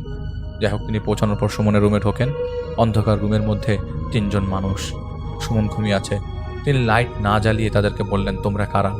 তারা কোনো উত্তর না দিয়ে প্রায় 1 মিনিট দাঁড়িয়ে হাসলো সেখানে, এবং সেখানে তাচ্ছিল্যের সাথে হাসতে হাসতে বের হয়ে গেল। তিনি সুমনকে জাগিয়ে তুলেন, জিজ্ঞেস করেন ঘটনা কি। তো তখন সুমন বলতে শুরু করে। তখন সুমন বলার আগে তিনি সুমনের মাথায় আরেকবার হাত দিলেন যাতে সুমনের মাথা খারাপ না হয়ে যায়। তবে সুমন ওই মুহূর্তে কেমন মাতাল অবস্থায় লাগছিল। তখনই বলার আগে রেফাত ভাই তাকে থামিয়ে দিয়ে বলেন তুমি তোমার বিশ্ববিদ্যালয়ের প্রথম দিন থেকে আমাকে একটু বলে যাও কি কি ঘটেছিল এবং তুমি কি কি দেখেছো। সেটা ইউনিভার্সিটিতে প্রবেশের পর ভালো যাচ্ছিল সব কিছু, পড়াশোনায় স্যাররাও তাকে অনেক বাহবা দিত। ভর্তি হবার 5 মাসের মাথায় পরীক্ষার দিন সকালবেলা তিনি হঠাৎ রক্তবমি শুরু করে। বাথরুমে যে লুকিয়ে তিনি রক্তবমি করে এবং কাউকে কিছু জানায়নি। বাসায় সবাই ভয় পাবে ভেবে সুমন রক্তবমি ভেবে তিনি যে বলেছিল, যে নিজে চিন্তা করেছিল যে ব্লাড ক্যান্সার হলো কিনা। সারাক্ষণ তো বাইরের খাবারই খায়। তিনি একাই ডাক্তার দেখান। এক বন্ধুর বাবা ডাক্তার হওয়ার কারণে তিনি কিছু টেস্ট সেখান থেকে করিয়ে নেন। সেই বন্ধুর বাবা তাকে আশ্বস্ত করেন তার কিছুই হয়নি। সে সময় জুন কি জুলাই হবে, তিনি রাতের বেলা পড়াশোনা করছিলেন। হঠাৎ তার চোখ যায় জানালার বাইরে।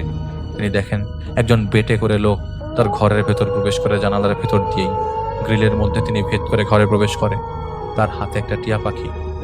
সেই লোকটা তার সামনে টিয়া পাখিটার গলা ছিঁড়ে মাথা থেকে আলাদা করে দেয় কামড় দিয়ে। তিনি ভয়ে খাটের এক কোনায় যেয়ে বসে। সেই লোক তার কাছে এসে বলে টিয়া পাখি থেকে রক্ত বেরোচ্ছে। মানে লোকটা তার কাছে আসে, বলে টিয়া পাখি থেকে রক্ত বের করে ছিন্ন ভিন্ন করে দেয়। তাকে বলে তোর বাসার টিয়া পাখিটা মেরে ফেলবি, আর আমি যা যা বলবো তা করবি, তোর কোনো ক্ষতি কেউ করতে পারবে না। তিনি সাথে সাথে অদৃশ্য হয়ে যায়। ওই সময় সারা রাত তিনি সজাগ ছিলেন এবং সকালে তিনি ঘুমান। তিনি খুব ভীত সন্ত্রস্ত হয়ে যান ওই সেদিন থেকে, কারণ এই ছেলে কখনো তেমন বন্ধু বান্ধবের সাথে মেশেনি, আর এসব পরিস্থিতিতে তার কি করতে হবে তিনি তা জানতেন না। সেদিন ঘুম থেকে উঠে পরের দিন পরীক্ষাও তিনি অ্যাটেন্ড করতে পারেননি, এবং স্বপ্নে যেটা দিনের বেলা দেখে তার সাথে কে যেন দেখা করতে এসেছে এবং যে বলছে আমার ব্যাপারে কেউ যেন না জানে, আমার ব্যাপারে যদি কেউ জানে তাহলে তোমার অবস্থা খারাপ হয়ে যাবে। তো তিনি এই জিনিসটাকে খুব নর্মালভাবে নিয়ে তার বাবার কাছে বিষয়টা বলে দেয় যে বাবা আমি খুব ভয় পাচ্ছি। এবং তার বাবা বলে তুমি অনেক বেশি পড়াশোনা করছো, বেশি চিন্তা করেছো, বিশ্রাম নাও, প্রেশার নিও না, বেশি রেস্ট নাও, এসব আসলে তোমার ভুল চিন্তা, তুমি ঢাকার বাড়িতে ঘুরে আসতে পারো। এর কয়েকদিন পর আবারও তার রক্তবমি হয় এবং এবার রক্ত নাক এবং কান দিয়েও আসে। সেদিন রাত্রেবেলা তিনি শুয়েছিলেন, হঠাৎ তিনি এক ধরনের বাতাসের শব্দ পান, যে শব্দটা কালবৈশাখী ঝড়ের সময় কিছুটা বোঝা যায়। আর সেদিন বাইরে তুমুল বৃষ্টি ছিল। তিনি দেখেন তার ফ্যানের উপরে সিলিংয়ে বেয়ে বেয়ে সেই বেটে লোকটা প্রবেশ করে, সাথে প্রবেশ করে একজন চুল বড় লম্বা একটা মেয়ে এবং আরো একজন। তিনি আবারও গুটিসুটি হয়ে বসে, তারা দেয়ালের মধ্যে এক প্রকার চুম্বকের মতো লেগে আছে। তিনি চিৎকার করছে কিন্তু শব্দ আসছে না মনে মনে। খুব আহামরি সূরা কালাম তিনি জানেন না, আসছেও না মুখ দিয়ে, শুধু উপর থেকে তারা হাসছে এবং বলছে তোকে মানা করেছি না তুই আমাদের কথা কাউকে বলবি না, তুই আমার কথা শুনিস নেই। তারা নিচে নেমে আসে এবং একটার পাত্রের মধ্যে রাখা কিছু একটা তাকে দেয় এবং বলে এটা এখনই খা। তিনি দেখেন পাত্রের মধ্যে একটা ছোট্ট কবুতর এবং কবুতরের মাথা এবং চারিপাশে রক্ত। তিনি সাথে সাথে বমি করে দেন, কিন্তু দেখেন তাকে জোর করে তার মাথা ধরে কিছু একটা খাইয়ে দেয়, তাকে খাইয়ে দেওয়া হয়। সেই সময় রুমের পাশ দিয়ে তার বাবা আসে এবং দেখে তার ছেলে তর পাচ্ছে, ছটফট করছে। এরপর তার আর কিছুই মনে নেই। তো এরপর থেকে তার প্রায় সময়ই আসতো, কিন্তু কাউকে কিছু বললে তারা টর্চার করতে থাকতো তাকে। একদিন তিনি ঘুম থেকে উঠে দেখেন তিনি একটা মন্দিরে শুয়ে আছে। মন্দিরের চারপাশে অসংখ্য মূর্তি, সেই মূর্তিগুলো তার দিকে তাকিয়ে হাসছে। মূর্তিগুলোর চারিপাশে অসংখ্য সাপ, প্রত্যেকটা সাপ তার দিকে পোনা তুলে আছে, আর পুরো মন্দির জুড়ে অসংখ্য লাশ পোড়ানো হচ্ছে। কিছুক্ষণ পর সেখানে এক বামন প্রকৃতির বেটে প্রকৃতির লোক আসে ত্রিশূল হাতে এবং তাকে বলে, তোর সাথে এখানেই আমাদের প্রায় দেখা হবে। তিনি তাকে একটা ইনজেকশনের মতো কিছু তার শরীরে প্রবেশ করিয়ে দেয়। তার ভালো লাগতে শুরু করে, তার কাছে মনে হতে থাকে তার শরীরে অনেকটা হালকা। আস্তে আস্তে তিনি শুধু এই মন্দিরে আসতে চাইতেন, এই মন্দির তার ভালো লাগতে থাকে। এখানে আসলে ইনজেকশন নিয়ে তিনি দিব্যি ভালো থাকেন। এরকম করে তিনি দেখতেন তার পাশে অনেক জোনাকি পোকা, রাতের বেলা সেই পোকা তার চারপাশে ঘুরপাক করছে। তিনি দেখতেন লাশগুলোকে পোড়ানো হচ্ছে এবং সেই পোড়ানো শেষ হওয়ার পর ছাই থেকে পোড়া মাংস খাচ্ছে সেই বেটে প্রকৃতির লোকটা। সেই মেয়েটা যে একবার এসেছিল তাকেও কয়েকবার তিনি এই মন্দিরে দেখেছেন। তিনি বাসায় কখন আসতেন এবং ঘুমাতেন এসবের কিছুই তার মনে ছিল না। তিনি আগের থেকে এখন অনেক বেশি বোঝেন এই কয়েকদিন ধরে। রেফায়েত ভাইয়ের সাথে দেখা হওয়ার পর থেকে তিনি আরেকটু পরিষ্কার হতে থাকেন, তার স্মৃতিগুলো মনে করতে থাকেন।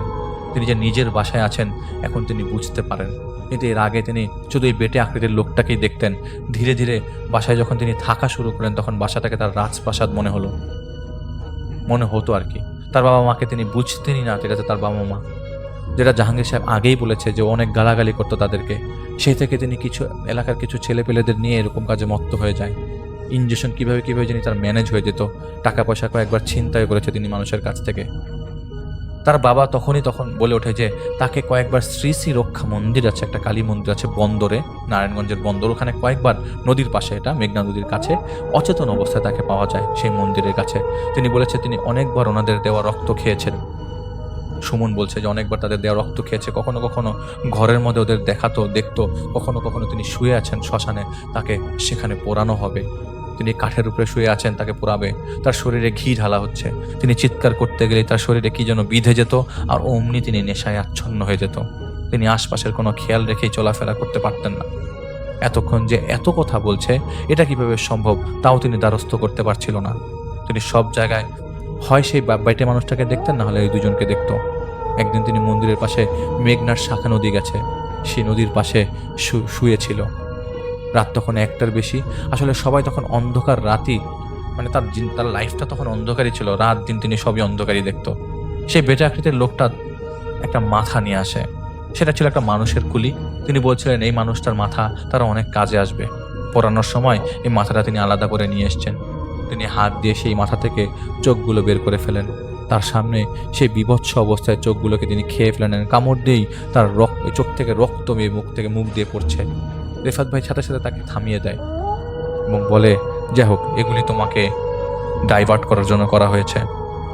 রেফাত ভাই মিলাতে শুরু করে। তিনি নেশাগ্রস্ত অবস্থায় অবশ্যই অনেক উল্টাপাল্টা জিনিস দেখেছে এবং এখনও দেখছে। এখানে নেশায় তিনি আচ্ছন্ন হয়েছেন এবং নেশাগ্রস্ত অবস্থায় তাকে কেউ নিয়ে এসছে, না হলে তিনি এরকম সাথে সাথে সব বলতে পারতেন না। যদিও রেফায়েত ভাই এরকম কাউকে দেখেন নাই, এরকম অবস্থায় কোনো মানুষকে তিনি এরকম ফেস করে নাই, তাই তার এরকম মনে হচ্ছে। রেফায়েত ভাই তার বাসায় আসেন এবং তার ওস্তাদদের কাছে জানানোর আগে তার ওস্তাদরা ফজরের নামাজের আগেই তাকে কয়েকটা কথা বলেন। অন্যেরা ক্ষতি করা যদি যে কোনো ধর্ম মতে ও শাস্ত্র মতে অন্যায় ও পাপ, অন্যের ক্ষতি করা, অর্থাৎ যিনি বা যারা ইত্যাদি কাজ করে থাকেন তারা অবশ্যই তাদের কৃতকর্মের ফল পাবেন এবং এই বিষয়ে কোনো সন্দেহ নেই। আমাদের সমাজে একটা বিষয় খুবই বাজে, তা হচ্ছে ব্ল্যাক ম্যাজিক বা কুফরি ইত্যাদি দ্বারা অন্যের ক্ষতি করা। পুরস্কার ও আযাব সম্পর্কে অনেকগুলো নীতি উল্লেখ আছে। প্রথম নীতি হচ্ছে মানুষের ঈমান আনা কিংবা কুফরি করার মাধ্যমে আল্লাহর কোনো লাভ বা ক্ষতি নেই, লাভ ক্ষতি মানুষেরই। যারা ঈমান আনে ও সৎ পথে চলে তারা নিজেদেরই মঙ্গলের জন্য কাজ করে, আর যারা কুফরি ও পাপ কাজ করে তারা নিজেদেরই ধ্বংস ডেকে আনে। ঈমান ও কুফরের প্রতিফল মানুষ পাবে, এতে আল্লাহর কোনো লাভ বা ক্ষতি নেই। গোটা পৃথিবীর মানুষ আল্লাহর কুফরি করলেও তার কোনো ক্ষতি নেই।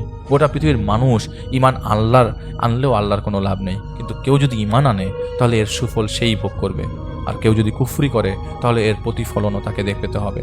পবিত্র কোরআনে এসছে, কেউ কুফরি করলে জেনে রাখুক নিশ্চয়ই আল্লাহ বিশ্বজগতের মুখাপেক্ষী নন। সূরা আলী ইমরানে লেখা আছে আয়াত 97। তো বলেছেন যে তুমি এটা নিজেই করে ফেলতে পারবে, আমাদের দরকার নেই।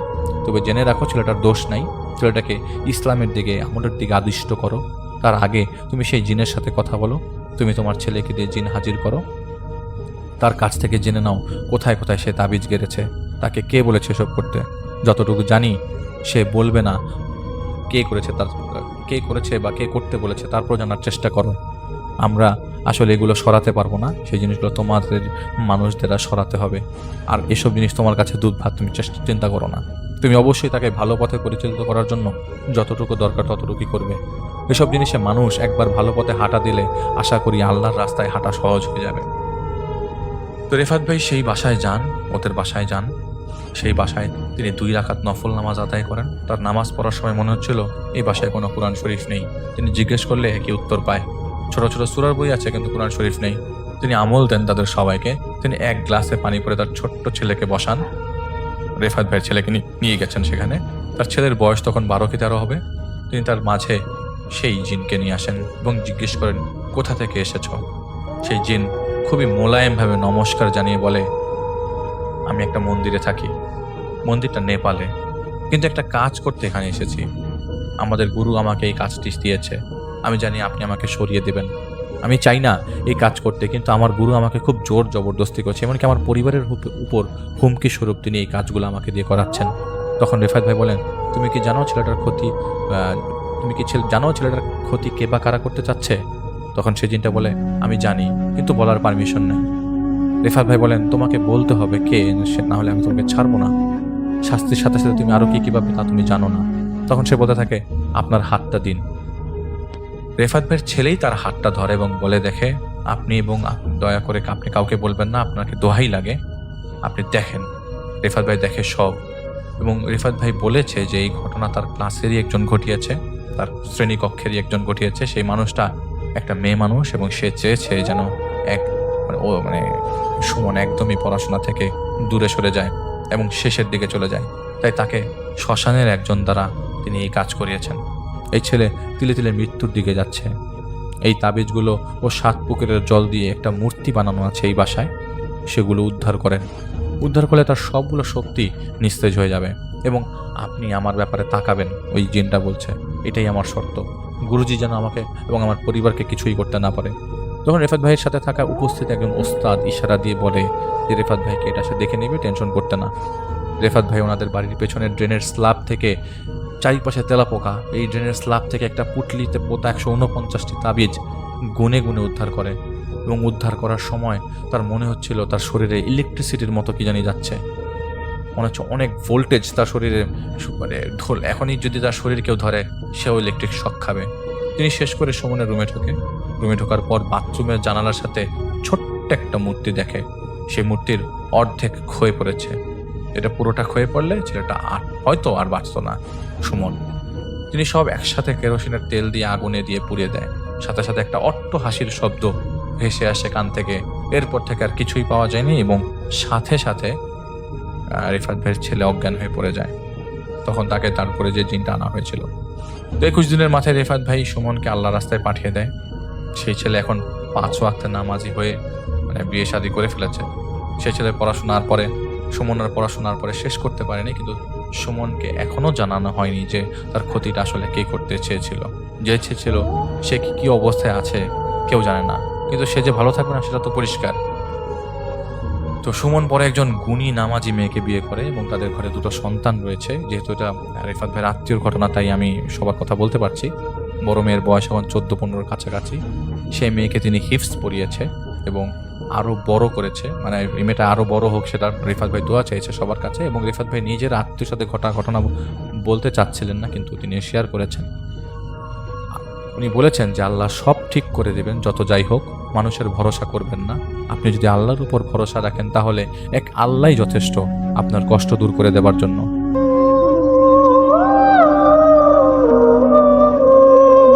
আজকে আমি যে ঘটনাটি বলবো এটি 2003 সালে একটি ঘটনা। রাত তখন প্রায় 2:30। চারদিকে ঘন কুয়াশা। দূরের গাছগুলোকে দেখে মনে হচ্ছিল কেউ যেন দাঁড়িয়ে আছে। রাজশাহীর এক নির্জন গ্রামের পাশের সরকারি হাসপাতালের রাতের ডিউটিতে ছিল অ্যাম্বুলেন্স চালক রাশেদ। তার সঙ্গে ওয়ার্ড বয় ছিল কামা। হঠাৎ হাসপাতালের পুরনো একটি ল্যান্ড ফোনটা বেজে উঠল। হ্যালো, দ্রুত একটি অ্যাম্বুলেন্স পাঠান, আমার মেয়ে মরতে বসেছে। কথাগুলো বলেই ফোনটি কেটে গেল। রাশেদ ঠিকানাটা লিখে নিল। আশ্চর্যের বিষয়, ঠিকানাটি ছিল শালবন। গ্রামের পুরনো জমিদার বাড়ি। জায়গাটার নাম শুনেই কামালের মুখ ফ্যাকাশে হয়ে গেল। ভাই, ওই বাড়িতে তো কেউ থাকে না। 10 বছর আগে আগুনে পুড়ে পুরো পরিবার মারা গিয়েছিল। রাশেদ আবার এসব কুসংস্কারে বিশ্বাস করত না। চলো, যদি সত্যি কেউ বিপদে থাকে।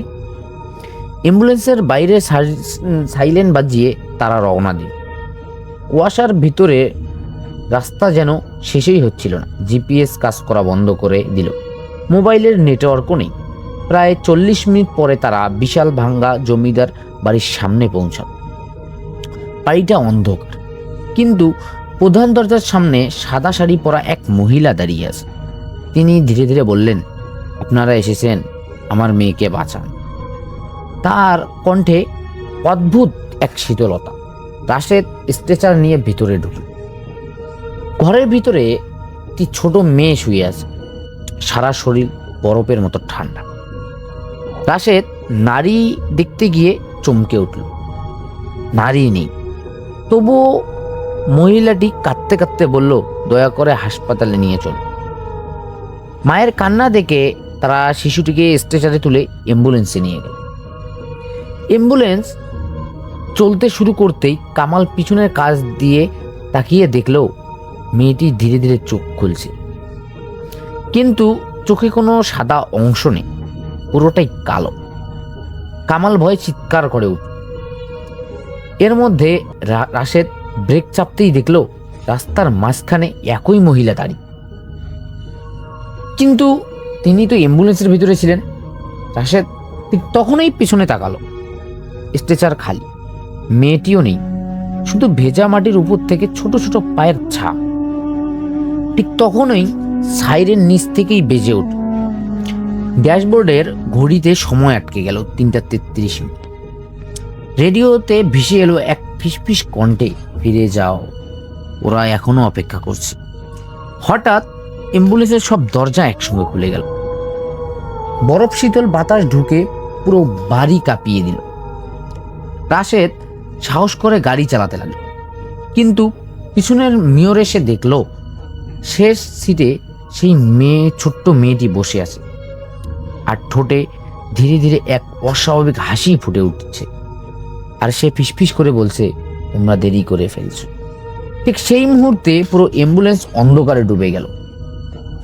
অন্ধকার নেমে আসার পর কয়েক সেকেন্ডের মধ্যে রাশেদ আর কামাল কেউ কিছু দেখতে পেল না, শুধু অ্যাম্বুলেন্সের ইঞ্জিনের গর্জন আর বাইরে ঝড়ের শব্দ শোনা যাচ্ছে।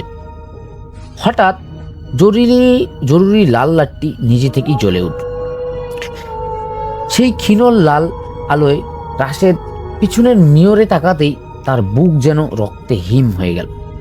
শেষ সিটে বসে থাকা ছোট্ট মেয়েটি সেখানে আর নেই, বরং পুরো অ্যাম্বুলেন্সের ভেতরে ভেজা কাদা মাটির ছোট ছোট পায়ের ছাপ ছড়িয়ে আছে। পায়ের ছাপগুলো ধীরে ধীরে চালকের সিটের দিকেই এগিয়ে আসছে।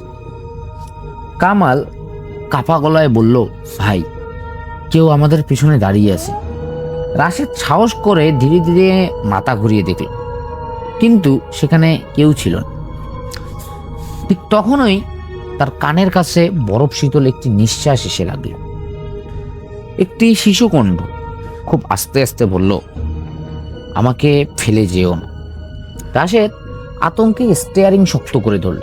সে যত জোরে সম্ভব অ্যাম্বুলেন্স চালাতে লাগলো। হঠাৎ সামনে রাস্তার মাঝখানে একটি বিশাল বটগাছের নিচে কয়েকজন মানুষ দাঁড়িয়ে থাকতে দেখা গেল।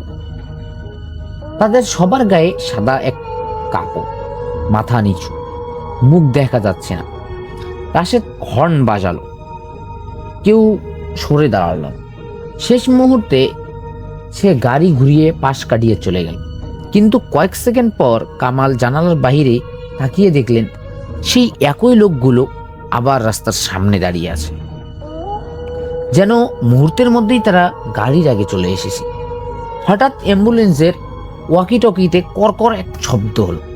তারপর একটি কর্কশ কণ্ঠে ভেসে এলো, অ্যাম্বুলেন্সের নাম্বার 7 রিপোর্ট করুন। রাশেদ উত্তর দিল, জি বলুন। উপাস থেকে কয়েক সেকেন্ডের এক নীরবতা।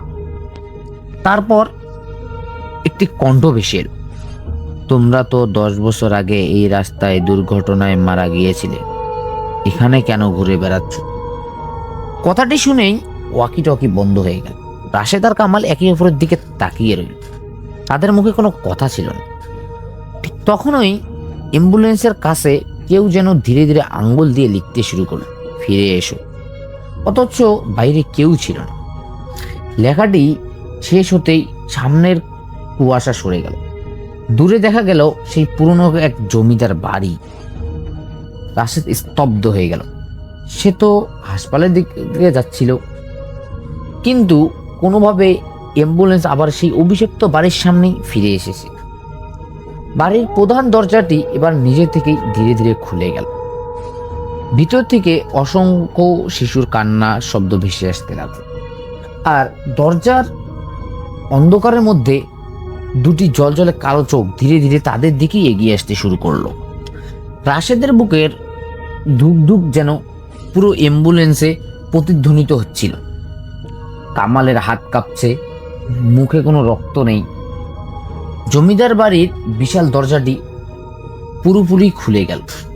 ভিতর থেকে একের পর এক স্ট্রেচার বেরিয়ে আসতে লাগলো, কিন্তু স্ট্রেচারগুলো কেউ ঠেলছে না, নিচ থেকেই ধীরে ধীরে এগিয়ে আসছে।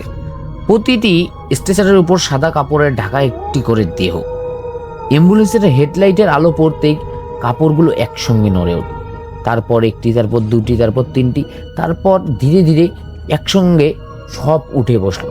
তাদের কোনো মুখ ছিল না, শুধু কালো গর্ত, শুধু কালো আর ফাঁকা গর্ত। ঠিক তখনই রাশেদের পকেটের মোবাইল ফোন বেজে উঠল। স্ক্রিনে লেখা হাসপাতাল থেকে কল। কাঁপতে কাঁপতে সে ফোন ধরল। উপাস থেকে হাসপাতালের সুপারভাইজারের আতঙ্কিত কণ্ঠে ভেসে এলো, রাশেদ তুমি কোথায়?